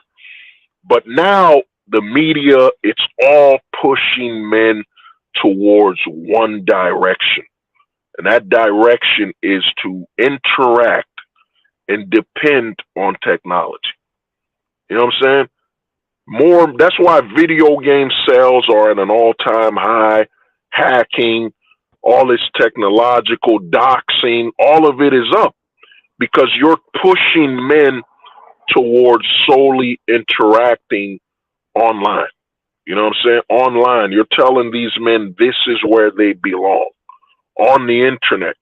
Then when you look at how the women are interacting with these men on Twitch, online websites, if you look online, OnlyFans, the kindest, yes, they're going to get some money. They're after some money with OnlyFans and all that, but the most polite interactions men are getting, oh, Weebly, my man, my homie, Merry Christmas, brother. And no need touching, man. Be careful that somebody will try to have you knee touch under the mistletoe. Be careful. You know what I'm saying? Be careful of that. Merry Christmas, bro. But the thing is, man, what's happening is they're pushing all these men saying they're incels. So all the men are cornered where they're like, yo, I can't talk to people outside of the internet. I don't feel safe. And now, even online, I can't really talk to people because they're going to try to get some validation, play victim online, social media. So what it's done is it's pushed men to interact more with technology. And now you have AI happening where this technology can talk back to the man. You know what I'm saying? The man can find uncensored versions of this technology to share his thoughts without losing any sleep. And the other thing about interacting with technology is it can always remember what y'all were talking about. You know what I'm saying? It's not like when you interact with another person and they forgot what y'all were talking about like 3-6 months ago. With technology, you can store the conversation. You can return to it. You can have the AI summarize it. And what's happening, the reason I'm bringing this all up is that now you've pushed all these men towards inceldom. Now, at first, because this is a big talking point in the manosphere, a lot of men are talking about, when I was coming up in the manosphere, you would hear guys talk about dolls, sex dolls and all this stuff. You would hear about it, but when you think about a sex doll, you're like, all right, man, that's like a big silicone toy or whatever. But now that AI is here, now the technology is here, I think and you see, like you could look up something called the Optimus, these machines that, Tesla is producing. And then we're in the age of there's all these 3D printers. There's all these 3D printers that are, built. And I started thinking about it, man, the sex doll thing with what's going on with that narrative. And then I look at all the AI technology and advancements. Because one of the big problems with the sex doll industry that I think a lot of men, they're unable to sell that to other men is that you got a big ass doll, you're going to have to wash, you're going to have to clean. You know what I'm saying? It's weird. You know what I'm saying? You got to clean it, pick it up, you got to pose it and all that. That's weird, man. But now what's happening with this AI technology, what's happening with the fact that with this technology, you're seeing that, they're making machines, they're making robots and all that stuff. And then you got to remember we have these 3D printers. I think what's going to happen, man, especially with how far they've pushed men, you know what I'm saying? I think a lot of men will start utilizing this AI where they're going to print out like a friend. They'll push it, they'll print out 3D machines. And this is where I think the Terminator comes into handy. Because remember Terminator, I would always forget what Arnold Schwarzenegger said. He said, I'm a robot with, I forget the skin technology he said, I'm a machine with endotech skin. I always forget the skin he was made of. You know what I'm saying? But I think where we're heading is that you're going to see a massive uptake of 3D printing of machines and robots. You know what I'm saying? Of machines and robots, because a lot of people are pushing, they're going to use these machines to do jobs that normal people do. It's going to be mass produced for that. Nah, I mean, I don't see it that way in America. Because, the phones need the mechanical parts. There's a lot of things you need that, that it would take too many resources. You're telling me Apple would rather spend more of its resources on robots than to make phones. You know what I'm saying? It's not as, helpful. And the problem with a machine is that it's too final. You know what I'm saying? You're telling me these companies that are used to selling you phones that have been programmed to end and be deleted, you know what I'm saying? Be useless. Like right now, I'm on my phone, 4G phone, and it's a great phone. OnePlus 7, great phone. Nothing wrong with the phone, but they're forcing it to self destruct and be worthless. But now with the machines and everything, I think we're heading towards that Terminator section. And I'm not talking about Terminator where all the machines will come and destroy everyone, but I'm talking about printing out a robot and layering it with probably some silicone to where it feels like human skin. And if you look at the men that are into this whole this sex doll industry thing, if you look at those men, what they're gonna want is a machine that can walk around the house, clean itself, and be mobile. And now the price. Now a lot of people will bring up the price and say, "Well, man, the price will be too high." You know what I'm saying? How will these men afford? Let's say a machine was like 30,000.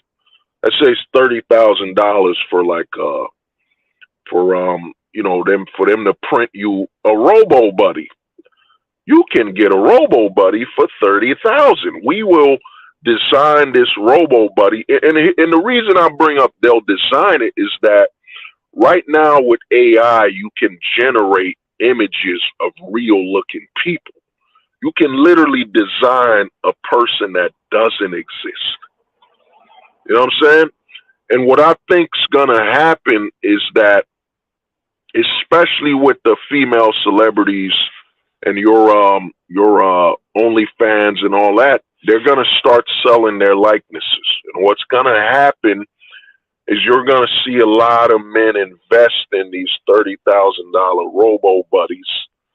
You know what I'm saying? And even if it costs a lot of money, you can lease it. Just like right now, you can lease a phone. You're telling me you can lease a phone, but you can't lease a robot. You know what I'm saying? So I think that's going to become, because I used to think that this wouldn't happen. This was before AI. Before AI, you know what I'm saying? I would always look at things from a mechanical perspective. Okay, they're going to build some machines all mechanical. But now with AI, it already has pre-built in intelligence and all that stuff. It changes everything. Then the fact that all these men are being cornered, because as much as I speak about, the gold pill, men seek out your future overseas. You know what I'm saying? You got to look overseas to travel. You know what I'm saying? Your future and your goals. The world is open with limitless possibilities. But the majority of men, they're not going to go this route. The majority of men you got to understand about manhood. We're disposable. We're disposable by nature. So the majority of men, they're not going to pursue anything outside of this country. A lot of guys showcase the passport bros. But if you do the math on the passport bros, men flying overseas, do they even make up 1% of the men in the United States? You know what I'm saying? Does the passport bros even make 1%? You know what I'm saying? I doubt it even makes a whole percentage. A percentage of men flying overseas to start a family, find a wife, and all this stuff. The majority of men in the West will stay in the West. You know what I'm saying?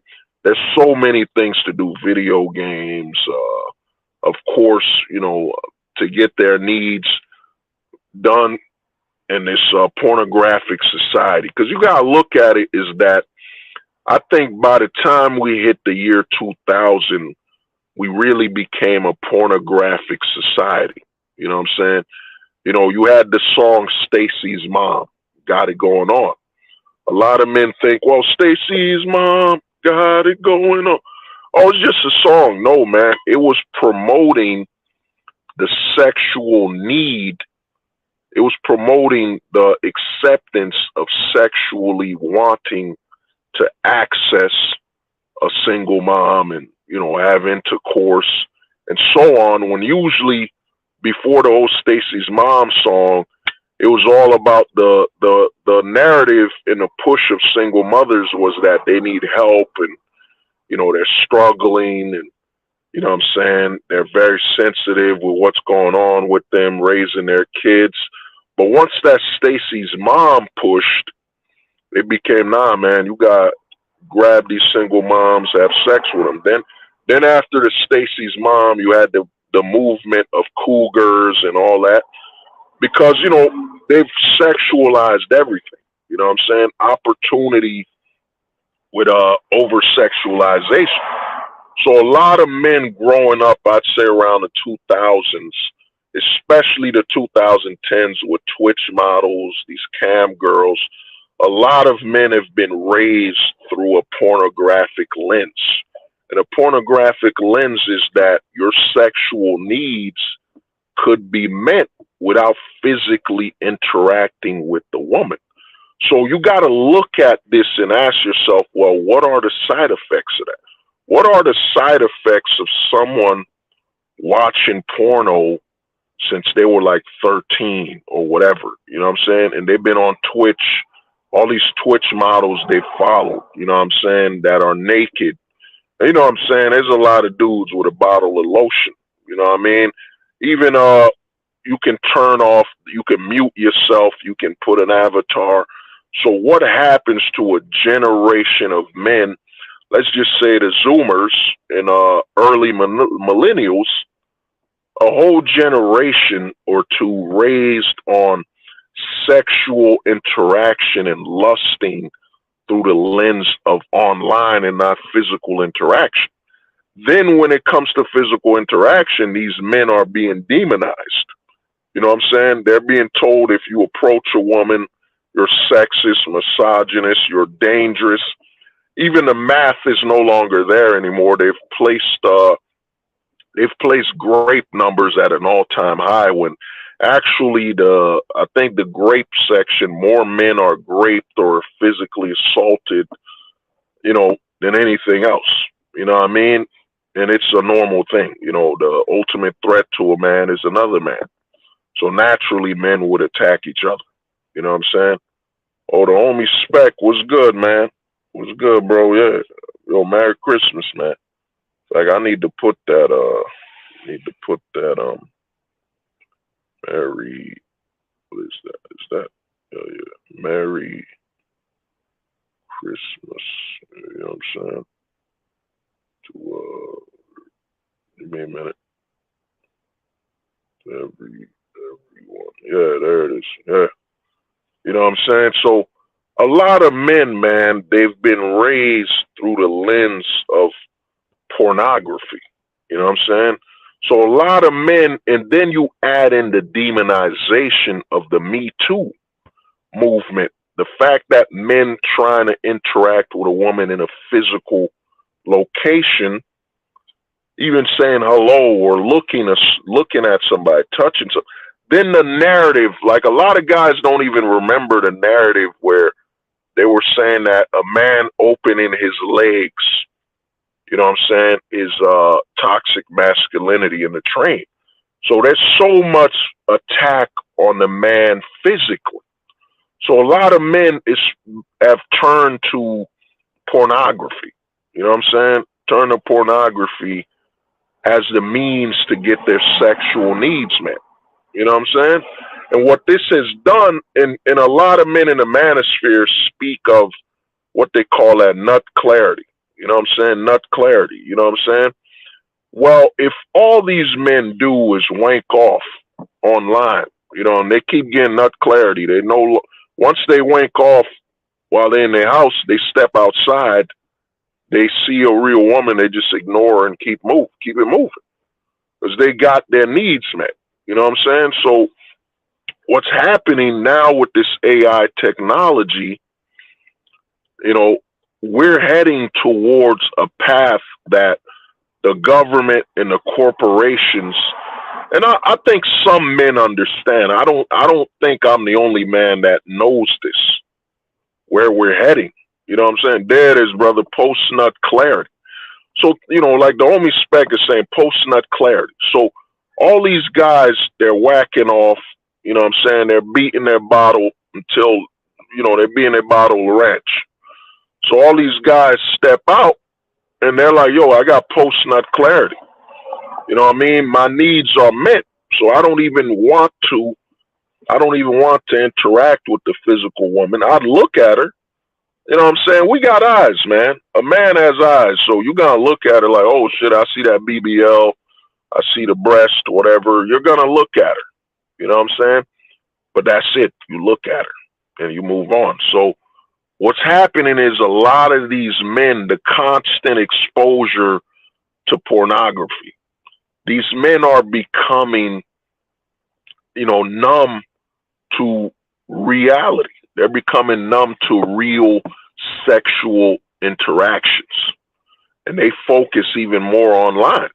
You know what I'm saying? And then you're in a society where the way the laws are written with the family court, the laws against men and women and all that stuff, men are looking at it. Men are looking at having children as giving up their freedom. You know what I'm saying? So the men are getting their sexual needs met online. Then they're looking at the real world and seeing that, yeah, bro, you start a family and all that stuff, your freedom is at risk. You have a child, your freedom is at risk. So what this creates, and a lot of men in the manosphere don't want to talk about this, is that what this creates is that it creates men that they don't really want to interact with the women within their, they don't see a problem not interacting with the woman in the true world. So it don't matter to them. So the narrative you push of, yo, y'all could fly overseas, you could take a plane to interact with women, it doesn't matter to these type of guys. They're numb. They're numb to interacting with women that are offline. You know what I'm saying? They're numb to their interaction being from a perspective that isn't pornography. You know what I'm saying? So these men walk around this society, it doesn't bother them. It doesn't mean anything to them, even if they don't ever interact with a physical woman. You know what I'm saying? Because they've been so infixed and trauma, infixed in their routine of every time they think of a woman sexually, they go online. So think about that. Think about that training of the mind. Every time you think about you want to have sex, or you think about a woman sexually, you just go online. You go online to get your needs met. You know what I'm saying? So now that man, and remember, you have your cell phone. You can literally travel and get the needs met anytime you want. So these men being constantly exposed to their sexual needs met through online and a virtual character or online porno video, they no longer, oh, man, Merry Christmas, bro. You know what I'm saying? So a lot of these men getting their needs met. Oh, Ali, that's Arabian. My brother was good, man. Hey, I didn't even see that. You know what I'm saying? Yeah. So the thing is, a lot of men constantly trained like this. Activity with a living, breathing woman doesn't mean anything. Because every time they thought about a woman, they got their means met online through porno and all that, So these men, any issues with the physical women, it doesn't matter to them. And if you look at the women now in the society where the pressure is pushed on them legally, like I tell a lot of guys online, dude, you can't interact with a woman in America, because legally they're not allowed to be women. You know what I'm saying? Legally, they're not allowed to operate from a point of vulnerability, from a point of being women. Women in America are only allowed to interact with a man from a point of artificial and legally enforced false equivalence, false equality. You know what I'm saying? Merry Christmas, man. Merry Christmas, bro. So, the women here in America and in the West, American like countries, they're not allowed to actually be women. You know what I'm saying? What woman would you interact with in the natural order of things where her first interaction with you would be disrespect? You know what I'm saying? Look at you from a point of aggression and disrespect. That wouldn't happen. You know what I'm saying? A lot of men that I've spoken to, when they say, yo, I go to Thailand, I've been overseas, they don't even know what's going on with the difference of interaction, that over there, you're allowed to interact with a woman from a natural perspective. You know what I'm saying? In America, if you walk around and just ask a woman from directions, you're like, I'm lost, ma'am. Excuse me. And, the interaction could easily become aggression. You know what I'm saying? You're a man. You're stronger. You're a threat. Naturally, you're a threat. So when you interact with a woman, it should be her from a place of caution, a place of respect, and, oh, sir, you're lost. Well, I don't think I know where you're going. Maybe look at your phone or something.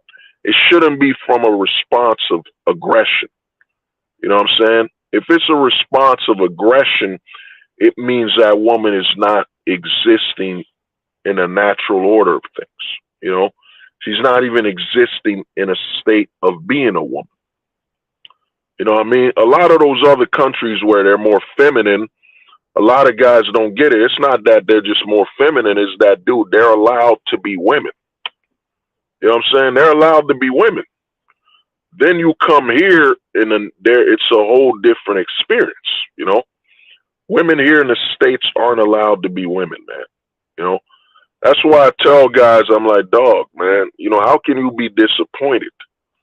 How can you claim, they're being disrespectful and this and that? You're not interacting with normal women.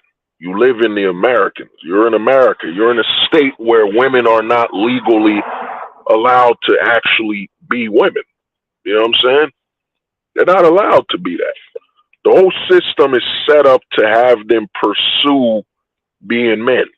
You know what I'm saying? Being men, this narrative that we can be equal. You know what I'm saying? How can a man and a woman be equal when to say that would mean neither of us are man or woman? You know what I'm saying? The only way a man and a woman can be equal is if they physically are not men and women. They're only a man and a woman by name. You know what I'm saying? But physically, in reality, no such thing. A man and a woman can never be equal. You know what I'm saying? Never at all. It's the natural order of things. You know what I'm saying? Even within the law, the system we're in, this is why I'm telling you the system you're in is unnatural, is that the men go to the wars. So the men go to the war to defend the country, and the men build the country naturally as men will. Yet you have the women voting the same rate as the men, when the majority of them, the ones going to war, will be the men. You know what I'm saying? But it benefits the government to have this filtering process of the male vote. You know what I'm saying? You do not exist in a natural society. The society you exist in is artificial. You know what I'm saying? Because once the order between a man and a woman are broken, you're not in a natural society. You know what I'm saying? Nothing is natural about it. You know what I'm saying? If you were to get married today, you know what I'm saying, and they ask your wife, you're about to get married, and they ask the woman you're with, what do you look forward to? What do you guys look forward to doing? Well, I look forward to being equal partners. How can you be equal? You know what I'm saying? How can you be equal? You know what I mean? The woman and the man standing near each other is unequal. You know what I'm saying? In your house, there's no such thing as equality because while the woman sleeps, when a woman sleeps and a man's in the house, she sleeps comfortably because she knows that the man will be the first line of defense. The man will be waiting to deal with whatever's going on. And if anybody breaks into the house, the first person they want to deal with is the man. The first line of defense is the man. The first threat to the people breaking in the home is the man. So how can you be equal? You know what I'm saying? The equality thing is a scam. You know, we men aren't even equal to each other. You know what I'm saying? We're not even equal amongst one another, man. You know what I'm saying? If men aren't equal to each other, which is natural, it's normal. You know what I'm saying? Then how the hell can there ever be equality between the sexes? There's no such thing, man.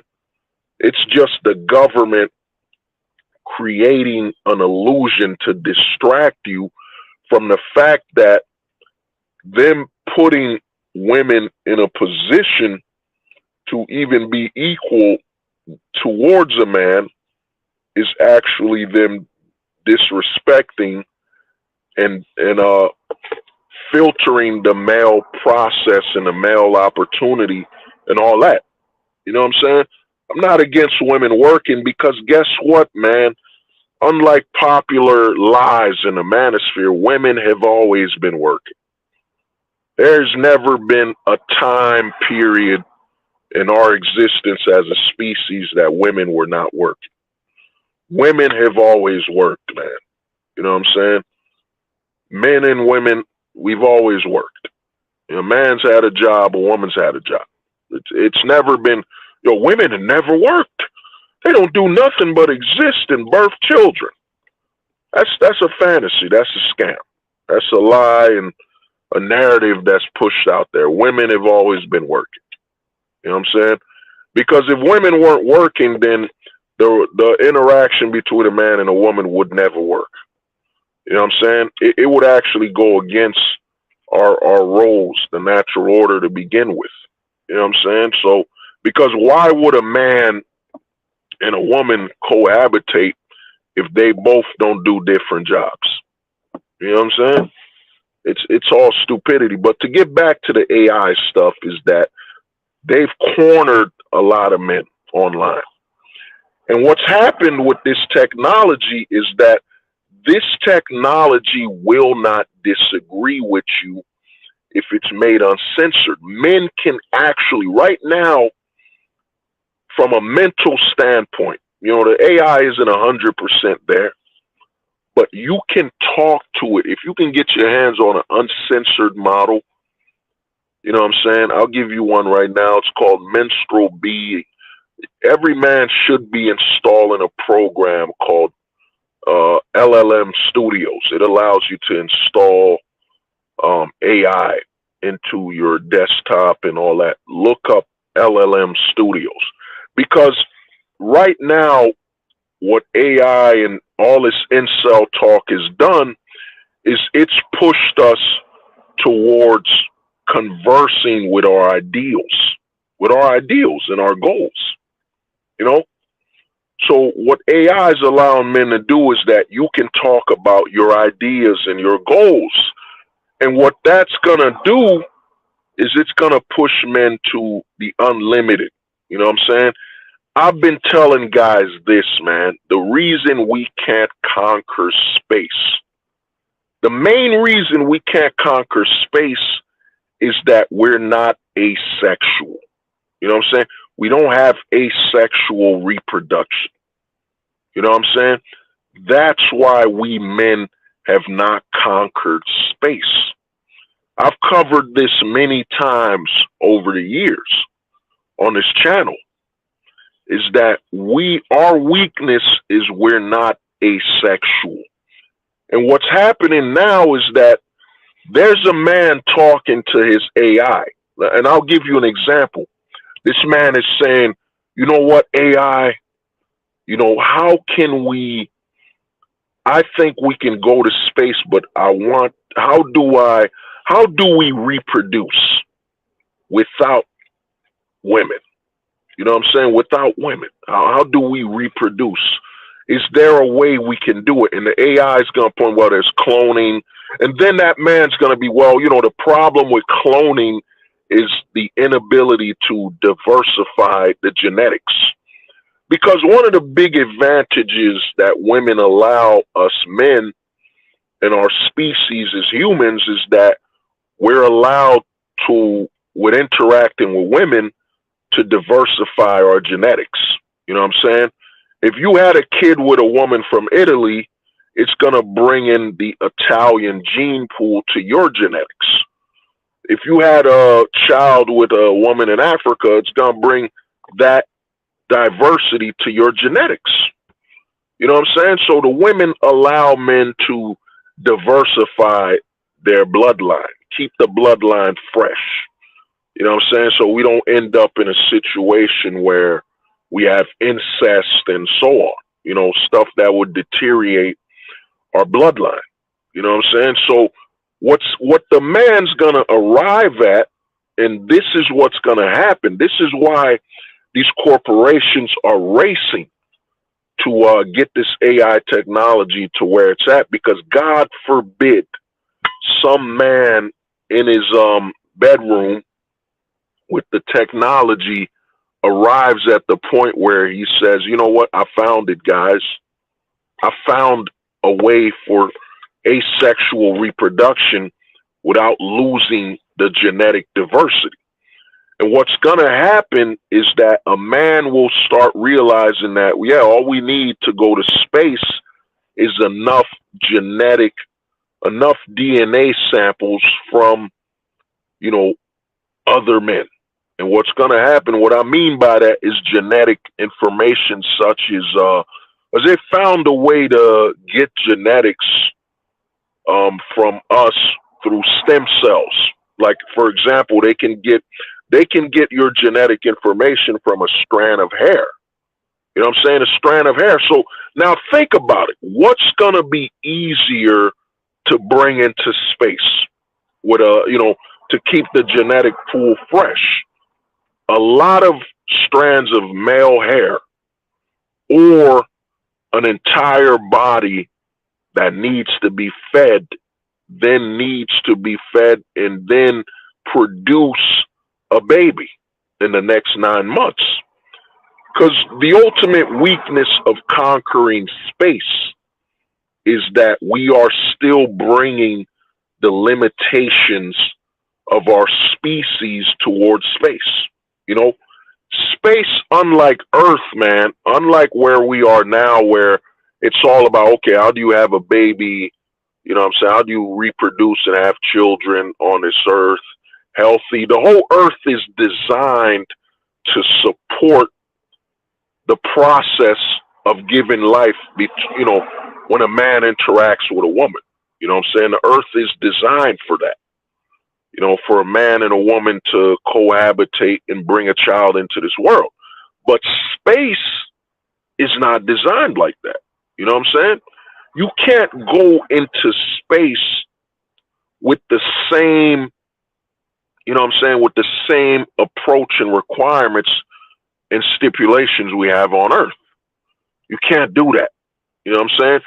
So what I think's gonna happen, and it's already happened due to stem cell research, is I think what's gonna happen, and a lot of guys have brought up the artificial womb. You know what I'm saying? But what does the artificial womb require? You know what I'm saying? It's gonna be an egg and so on, You know what I'm saying? Eggs, gathering eggs and stuff from the women and such. But I think where we're headed, and I think by 2030, and then I think by 2030, a man is going to crack and arrive at that point where we must be asexually reproductive. We must be able to continue our species without needing both sexes. You know what I'm saying? that's where we're heading. You know what I mean? And a lot of people aren't talking about that. A lot of science fiction you watch, every science fiction you watch, you always see both of the sexes. You know what I'm saying? Both of the sexes. You know, a lot of scientists, when they're working on thesis and all that stuff to advance our species, they're still operating from the perspective of both of the sexes. When space does not operate with that in mind, you know what I'm saying? Space doesn't operate with both of the sexes in mind, man. This is why I say a lot of scientists, man, a lot of scientists are simps as well, man. You know what I'm saying? We have a lot of simp science. You know what I'm saying? A lot of simp science going on, you know, where our species won't advance. Because if you look at it, the narrative has always been, all right, man, men need women to continue their bloodline, of course, for sexual, you know, it used to be they need them for sexual, what's the word I'm looking for? Sexual release. But now, with what you've seen living in a pornographic society, is that men are getting their sexual needs met without physical interaction with women. And now you got this AI technology where it can reproduce videos and imagery. Because we're about to head to it. A lot of men don't understand that by 2025, man, we're about to head towards a society for men, especially the men raised on pornography, where your needs will be met to an extreme. You know what I'm saying? We're talking about men generating videos, an endless amount of,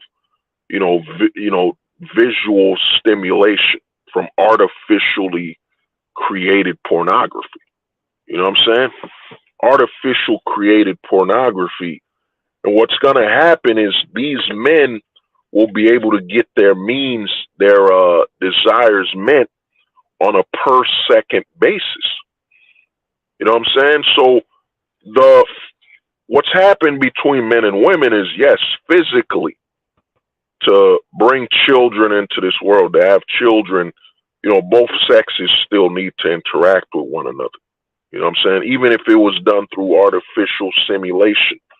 That's why I say the artificial womb, you know what I'm saying? The artificial womb, it is, I don't 100% think it's going to even be a necessity, because you got to look at what we're working on, 3D printers. 3D printers, like right now, they have 3D printers that are printing ham and food.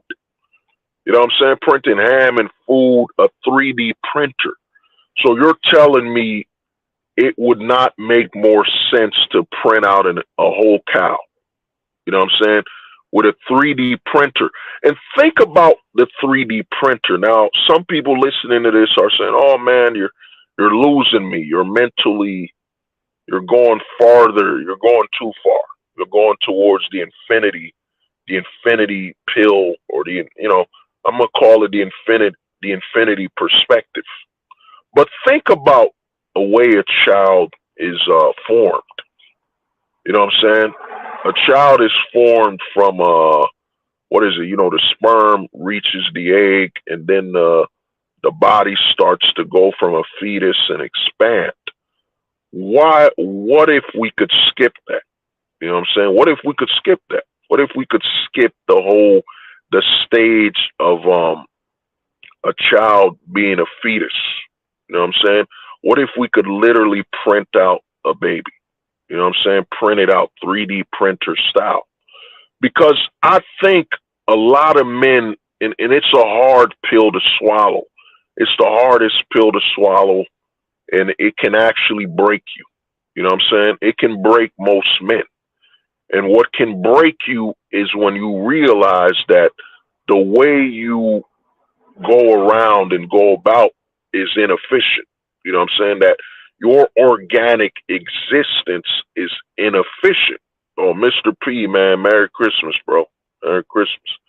You know what I'm saying? So a lot of men, and it breaks a lot of men to understand. Like I did a stream, I called it the Infinity Pill. You know what I'm saying? I don't do a lot of those streams because, you know, when I go into that level of thinking, it scares some people. But one thing I touched up on is that any man who died before he wanted to is a failure. You know what I'm saying? Death is a failure, man. You know what I'm saying? The Grim Reaper, the entire narrative that, oh man, the Reaper is a cope. You know what I'm saying? The Reaper is a cope. The Grim Reaper, death is a cope. The cope is that men are utilizing this as a way to cope with the fact that they can't control their life. They don't have full control over their life. You know what I'm saying? That's the cope of death, and the coping of death is the Grim Reaper, and the Reaper comes to collect, and we all die someday. Those are copes, man. And you know what I'm saying? When other people are telling you it's only natural we die, no, it ain't. For men, the law of nature doesn't exist. Because if everything we did was all about nature and what's natural rather than our mind and what we're able to think and discover, we would not have fire right now. We wouldn't have fire. If a man said, well, you know, we live based off the natural order of things, then we wouldn't have fire. You know what I'm saying? We wouldn't have fire. We would not have designed the wheel. We wouldn't have done that. You know what I'm saying? We would just continue on the natural path in the natural order. You know what I'm saying? So that's where we would go. You know, so what's happened is that a lot of men, man, you know, are realizing that the natural order is a limitation. You know what I'm saying? The law of nature and the natural order is a limitation that when somebody tells you you're playing God, when somebody tries to shame you from innovation with the narrative that, oh, you're playing God, a lot of men are waking up to understanding that this is a limitation and this is a way to limit what you can achieve as a man, because the very notion of God was written by a man. You know what I'm saying? The qualities, think about the standards of godhood. What qualifies you to being a god was written by man to begin with. You know what I'm saying? Man worshiped the sun. Okay, we deem the sun a deity. Man always writes what is deemed a god. You know what I'm saying? So God, the standard of godhood is based on our thoughts anyway as men. You know what I'm saying? We decide what is deemed a god. You know, so a lot of men with this AI technology, it's freeing a lot of men to converse with their ideals and their goals without any limitation, without the limitation of race, without the limitation of, you know, ethics, the limitations of morality and, you know, all this stuff. You know what I'm saying? We don't experiment on the animals anymore. You know, when at the end of the day, man, no matter how much you experiment on a rabbit, all a rabbit has to offer this world is being a rabbit. You know what I'm saying? It will never go beyond that. You know what I'm saying? A rabbit will never offer more than being a rabbit. So it's very crucial that if need be to experiment on a rabbit to advance mankind, we gotta experiment on a rabbit. Because all a rabbit has to offer is being a rabbit. You know what I mean? So that's why we're you know, doing that. But the other thing that's pushing men further towards technology, and why I think by 2030 we're heading towards an asexual society where men will look at asexuality as the cure. Because think about it. Think about having a child right now. The state is basically saying, if you have a child with a woman, here's what's going to happen to you. Here's the risk you're involved in. There's literally a video floating online right now of a woman celebrating putting the father of her child on paying child support $1,000 a week, celebrating it. You know what I'm saying? Even if he took care of his child. So a lot of men are being pushed to the point where they're like, man, I still want to have a kid. I still want to raise this kid in America. Now, I know a lot of people bring up surrogacy, and all that, but there's been a lot of men are so, with the way the law is written and with the narratives being pushed, a lot of men are terrified of even surrogacy. You know what I'm saying? Surrogacy. Because they're like, the woman could bring out, well, I was pressured and toxic masculinity. I deserve child support, even if I'm just a surrogate mother. A lot of men are running the narrative of what's possible because with what the state has done, anything is possible. If the state can get money between the interaction between men and women, the state will. So a lot of men are running mental simulations. I did a video years ago called the dating simulation or mental simulation, whatever. A lot of men are simulating reality and realizing that what's the common denominator between the problems men are going through in the eyes of the government and the law. It's the interaction between man and woman. So a lot of men are putting this together. It's just that the technology hasn't arrived yet. So what's going to happen is a lot of men will start going towards asexual technology, where you could just get a strand of your hair. Now, if you want to clone yourself, you'll just get a strand of your hair and, have a child. That's cloning. But that weakens the genetic diversity. You know what I'm saying? And depending on yourself, like, for example, if you're short, you know what I'm saying? If you're short, you're like, you know what? I don't want my son to be short.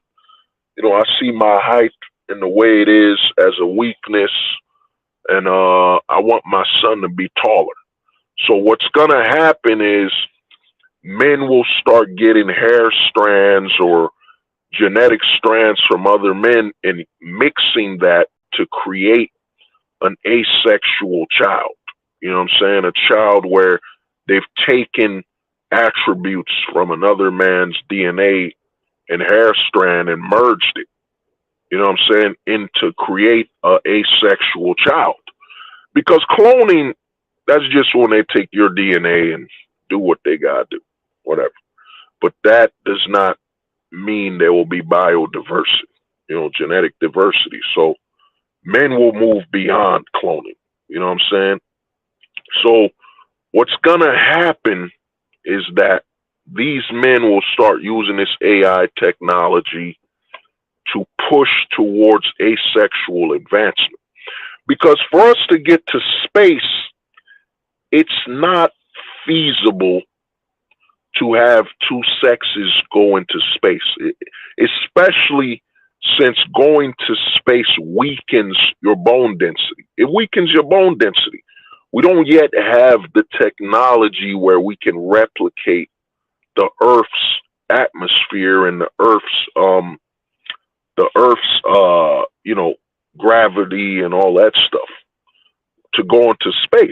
You know what I'm saying? It's not 100% there. And even if it is, you look at it and say, okay, both sexes, that adds more problems. And then the way a man is designed to where you bathe them, you feed us, look at jail, male prisons. You bathe the man, you feed him, and, job is done. You know what I'm saying? The job is done, and he keeps going. He can keep going, whatever. So what's going to happen is men will arrive to asexual reproduction. You know what I'm saying? Where And then you look at a LeBron, you look at a Jordan, and so on. Men are always looking at another man's, you know, physical, what they call that word, physical accomplishments. He jumps higher than me. You know what I'm saying? He's taller than me, he's stronger than me, whatever. So what's gonna happen is, and they always say a child, that child's got good genetics. And one thing you've learned from the black pill sector on YouTube is there's a lot of conversation about genetics. So what's gonna happen is once men can access superior genetics without the woman involved, you know what I'm saying? You're gonna have men that are bred through artificial breeding. You know what I'm saying? By artificial means, you know what I'm saying? And we might get an artificial womb, or there might literally be the printing of a child. You know what I'm saying? The printing. Because if 3D printing can print you some cow meat and hearts, it's only a matter of time before the 3D printer can print out an entire human. You know what I'm saying? So we're heading in that path. And now, to close out the stream, let me go further into what will 100% push men towards that, is that we've had the Me Too 2.0. Now, what is the Me Too 2.0? Now, one of the problems that Me Too did not achieve was it did not fully, I forget the word. What's the word when you remove the balls of a man? Neuter. The Me Too situation did not fully neuter men. It didn't fully neuter men. It neutered a lot of office men.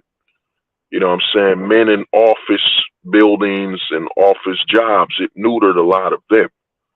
But when you look at the culture of rap, you look at rap music, it didn't neuter rap.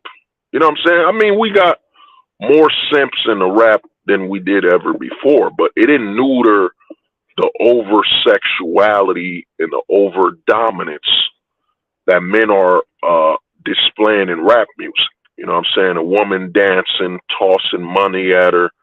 You know what I mean? Treating a woman like a sex object. It didn't neuter rap. So in 2023, or I don't know when the Tory Lanez thing happened. Tory Lanez is in jail because, the Megan Thee Stallion thing, allegedly and there's proof now that she basically cried wolf and said he shot her in the leg or whatever. You know what I'm saying? Allegedly, whatever you want to say it. So they made it a big thing. They rewarded her. You saw her on SNL, and they put her all over TV and this and that, while Tory Lanez was put in jail. You know what I'm saying? They put Tory Lanez in jail. Now, a lot of men looking at it, oh, this is just rap. But you don't understand, rap is the last form of entertainment that is rebellious. It is the last form of rebellion when it comes to music. It's rap. You know what I'm saying? It's rap. Rap is the last form of rebellion. Even rockers have become tamed. Rockers used to have groupies and pour some sugar on me. Rock is now extremely tamed. You know what I'm saying? Watching a rock video might as well be watching like a public service video. You know what I'm saying?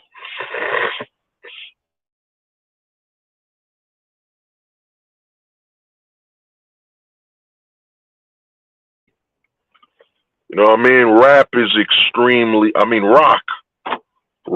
extremely tamed and controlled. You know what I'm saying? Rock has lost its edge. You know what I mean? Rock and roll, it all looks the same. You might see some guy singing. When it comes to women, it's some guy singing and the woman's well dressed and maybe she's leaving him. Their relationship is broken up or whatever. It's extremely tamed. You're not going to see groupies in rock music no more, man. Rock has been neutered. Rock has been neutered. Country music's been neutered. You know what I mean? All other forms of musical expression have been neutered. So what's been pushed now, whether you like it or not, rap is black culture, man. It's a black created art form and black made whatever. So what they're doing now, and they're pushing it in the forefront. You see the cases with P. Diddy going on with the allegations and all this and that. I'm not a P. Diddy fan.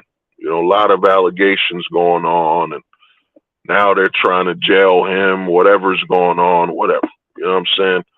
Then you got the Jonathan Majors scandal going on. So they've pushed a lot of black men in the forefront because the problem with the Me Too is that Me Too got a lot of white men. It got a lot of other non-black men in line. You know what I'm saying? Because, the truth is this, man. When it comes to corporate representation, and, the majority of this country, and this isn't racial or nothing, this is mathematical. The majority of the country is white. And, this is just math. I'm not getting racial enough. It's math, man. The majority of this country is white. So when Me Too happened, it got a lot of the white men in line. A lot of the white men got in line, and anybody racially that's identified or treated as white, it got them in line. Corporate America.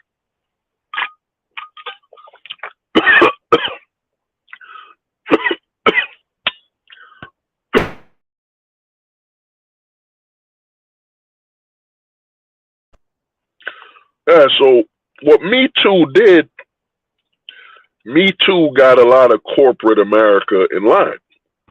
So men with access to corporate America. And the men with the majority access to corporate America would be white America, maybe, I guess, Asian America after that, and maybe Mexico, whoever got access, he got white America in order.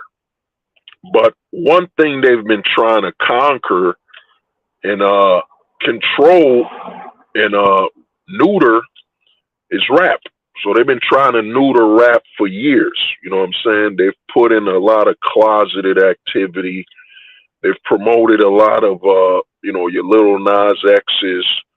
They've promoted a lot of and fictionalized support for emasculating the black men in rap. You know what I'm saying? Feminizing them and so on, But even the feminized rappers are still pushing over emasculated level when it comes to the interaction between men and women. You know what I'm saying? So now you look at 2023, the Diddy thing, the Jonathan Majors, the Tory Lanez thing. You know what I'm saying? Now they're trying to Me Too and neuter the men of rap because rap is too popular of a culture staple. You know what I'm saying? If they don't neuter that. And what it's done is, a lot of men are seeing this. Anybody who's seen Me Too, been around it, time is up and all that. We're seeing the plays, man. We're seeing it play by play. You know what I mean? Accusation happens, no evidence, man goes to jail, man loses this and that. You know what I'm saying? We've seen it. And we seen that at the end of the day, the laws ain't changing and so on. So now the men are more vested in this AI and this technology. And what this is going to push is by 2030, we're heading towards a asexual revolution. You know what I'm saying? An asexual revolution.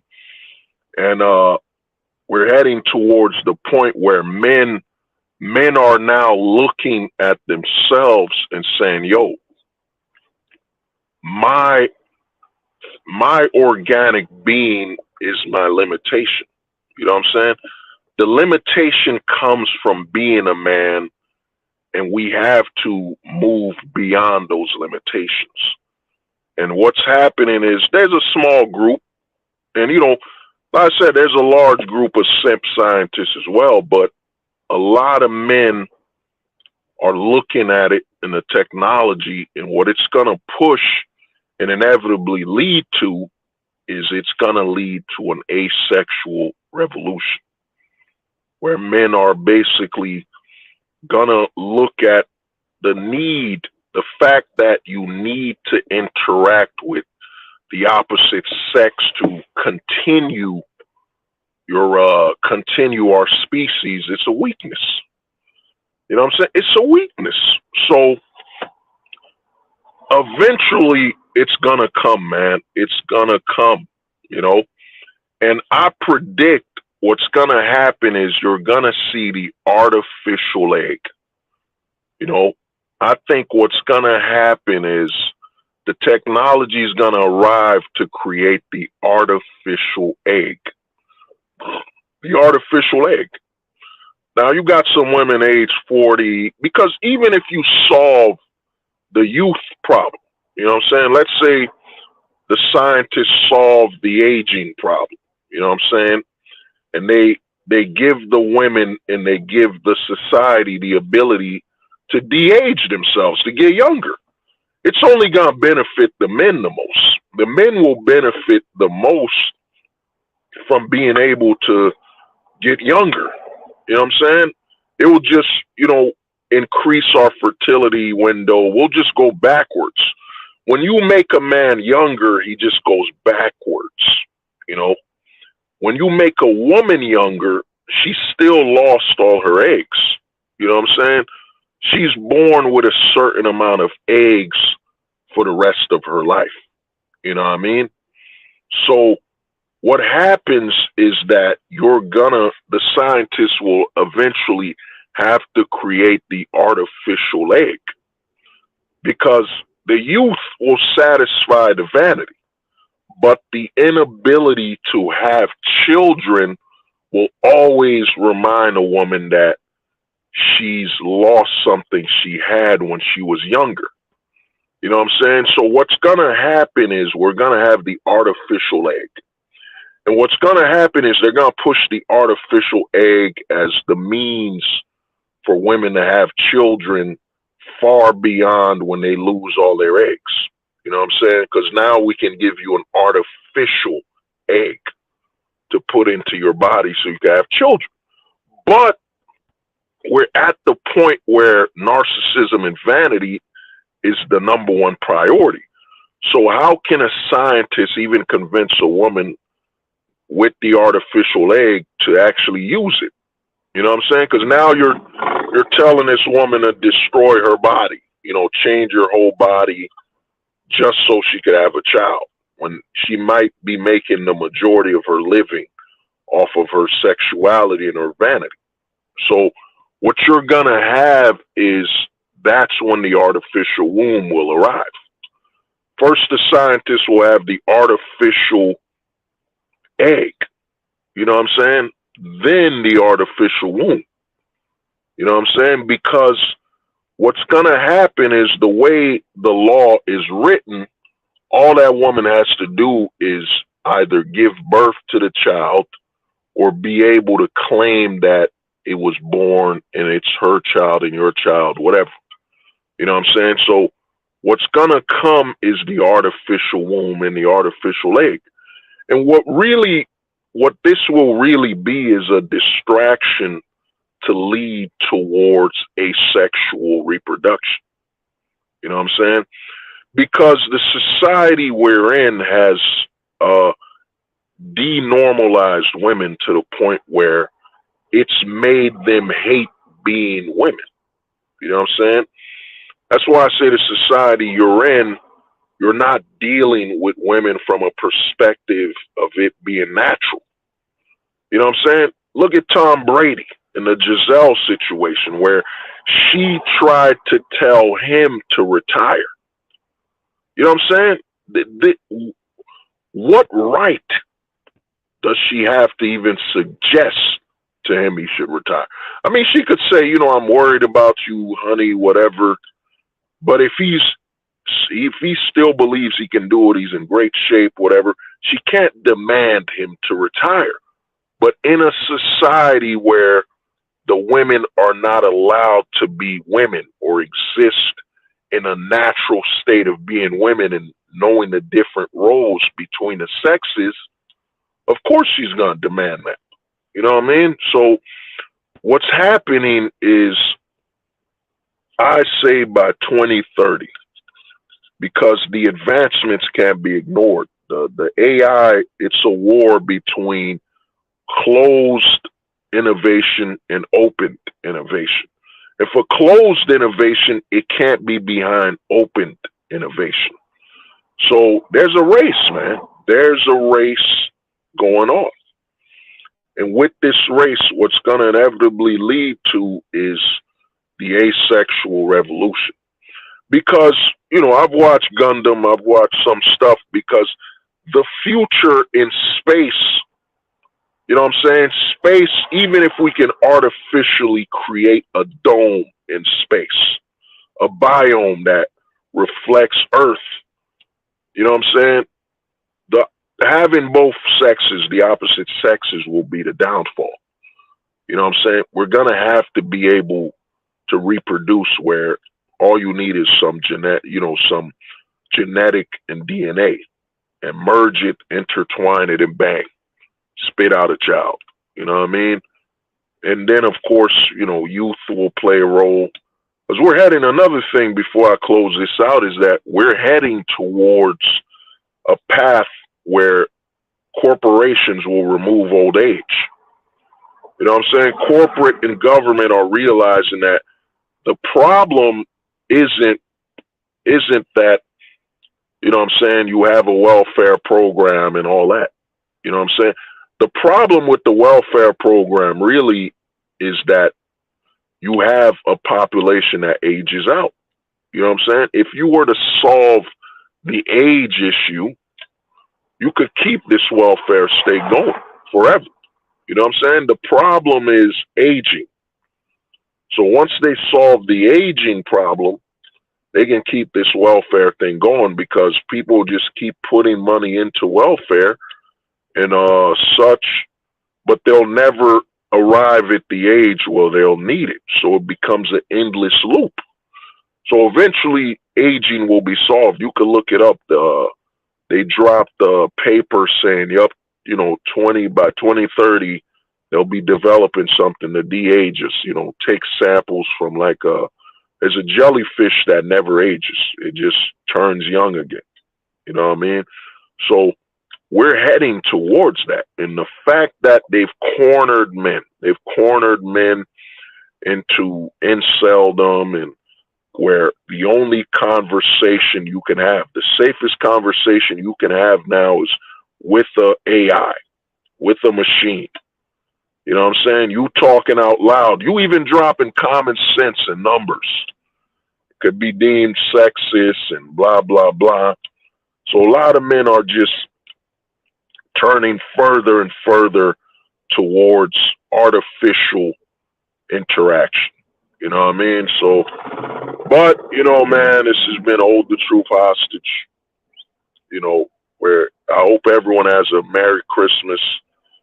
You know, I had to drop this stream, man, because a lot of guys need to understand, man, 2023 was the warm-up. It was the warm-up, man. 2024, it's about to get wild. It's about to get, everything is going to change 2024. You know what I'm saying?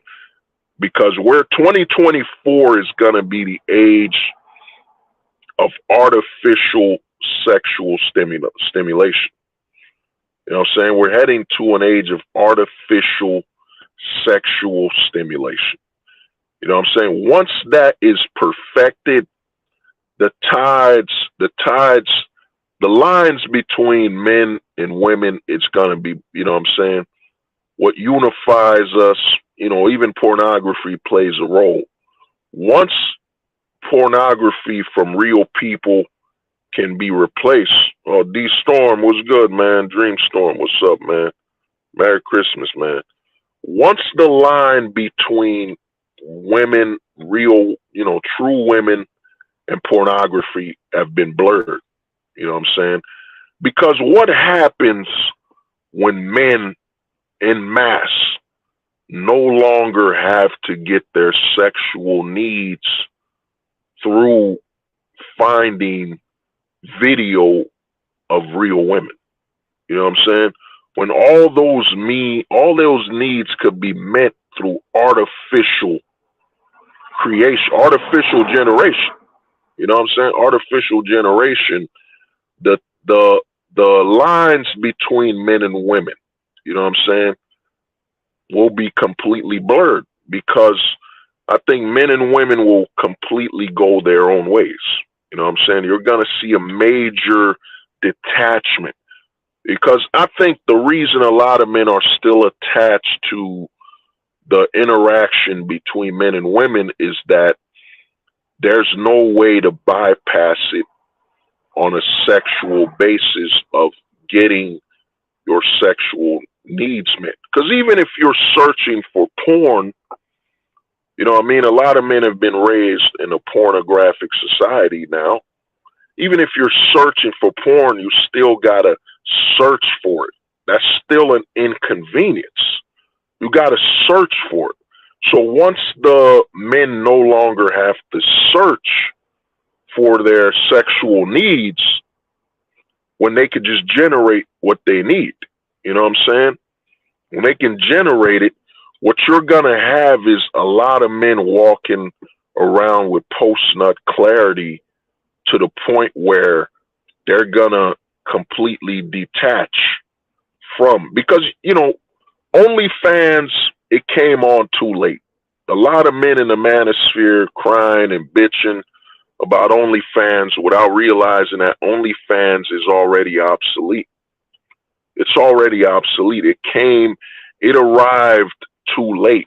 OnlyFans arrived, I'd say, over 10 years too late. If OnlyFans would have arrived around 2005, the same time as YouTube, you know, it would have lasted another 20 years or so. But OnlyFans and all these photos for, sexual privacy and all that, it's all gonna end, man.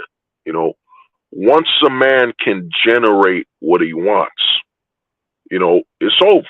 You know what I mean? Monster Man, Merry Christmas, bro. Merry Christmas. You know what I'm saying? Oh yeah, only whores. Yeah. So because once the AI can create, because I was talking to some of the homies, man, you don't understand how much change is gonna happen. Like, the technology is gonna arrive at the point where, let's say you had a favorite professor in college. Before I close out this stream, you got your favorite professor. She's the sexiest professor in college. Now, all you need is a photo. You know what I'm saying? All you need is a photo. And remember, everybody has an Instagram. Everybody has a social media account. All you need is a photo of that professor that you want a sexual stimulation to, and generate it. And with the way AI technology is going, you'll be able to generate videos of this professor. You'll be able to put her photo in front of porno actresses and all that, generate nude photos and all that. So what's going to happen with men now is the realm of requirements are gone. You no longer have to interact with the physical world to get your sexual stimulation. And once men are getting their sexual needs done on a per second basis, or less than a second, you know what I'm saying? Once men get that access, an endless amount of sexual stimulation through the means of AI generation, it's over. You know what I'm saying? Because the line between reality is gone. It's going to be blurred. And what's going to happen is you're going to see something I've been predicting that will happen. A lot of men think, oh, man, it's going to be the laws. It's going to be the laws and all that will lead towards traditional roles between men and women. No, man, it's gonna be no, Dreamstorm. I know.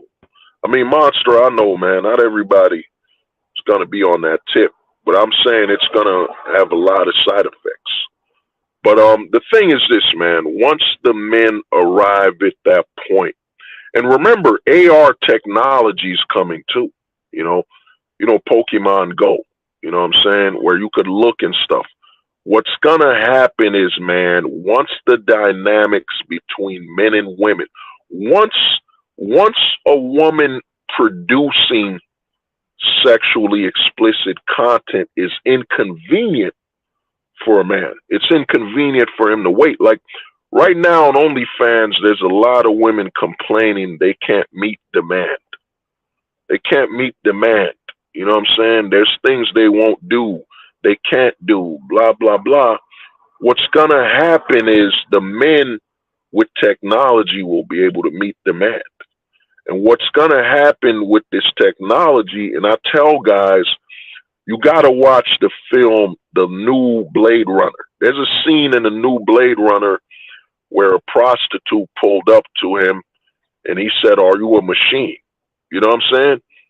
Are you a machine? Because what's going to happen is the line between men and women, it's going to change. And the biggest change that happens between men and women is that women still need men. You know what I'm saying? Women still need men when it comes to, you know what I'm saying, experiencing the uh full aspect of being a woman, having children and being a mother and so on. Even though the government has placed the narrative and corporate placed the narrative that they could with being a single mom, which really just destroys them anyway and places them in a state of stress.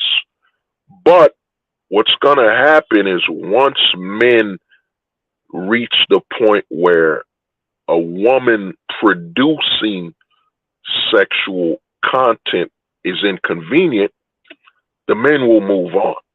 And then once the men can literally produce, asexually produce men, produce their children, be it with technology, it's over. You know what I'm saying? It's over.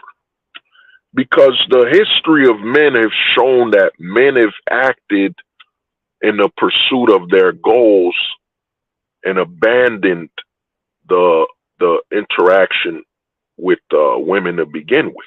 You know what I'm saying? A man will abandon his need to have children and so on because, like I was saying with this video earlier, we were designed with a sexual, like our privates are designed to where we can just leave it be. You know what I'm saying? We can leave it be. We don't worry about being able to, produce ranch anyway. You know what I'm saying? A man could have kids going on to his 60s, 70s. I'm not saying it's easier.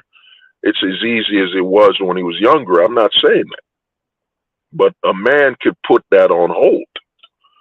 But what's going to happen with the women is once the men solve that requirement between men and women to have children, you're going to see an extinction. You know, the extinction is happening. The extinction, I think, and like I tell guys, you look at China. A lot of guys think what I'm saying, oh, hold the truth, you're bullshitting. There's no evidence. Look at China. What happened in China when men were only allowed to have one child? One child. Men favored having a son to the point where there are literally in China right now, there's too many men over daughters, over the women. You know what I'm saying? More men than women, where they got to import women. They got to import women in China. You know what I'm saying? They got to import them because the men, the advantage, son, you know what I mean?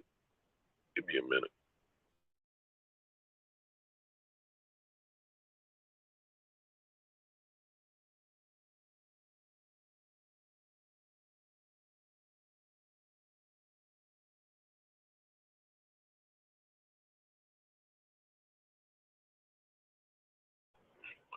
Yeah, yeah. But like I was saying, let me end this stream. The men in China proved, what I'm saying. The men in China chose a son, and it was bad. It was bad to the point where men in China were literally wiping out their daughters. If they had a daughter, they wiped her out just so they could have a son because you could only have one child. China's now, the government's is a little stupid with how they operate. I think they've upped the limit to you could have two children or three. It's stupid. When there's no guarantee that your kids will live to be adults. You know what I'm saying? Once you put a number, it's you saying, oh, there's a guarantee. If you can have one child, that child's going to survive to adulthood. There's no guarantee. But what's going to happen, just like China, is that once men can basically reproduce and maintain our species with asexual artificial reproduction, artificial asexual reproduction, you're going to see that when it comes to big societies, when it comes to advanced societies, you're going to see a major decline in the opposite sex. You know what I'm saying? And then you add in the potential of you have machines, you have the digital. And another thing that's going to happen is growing humans. A lot of people don't talk about it, growing people.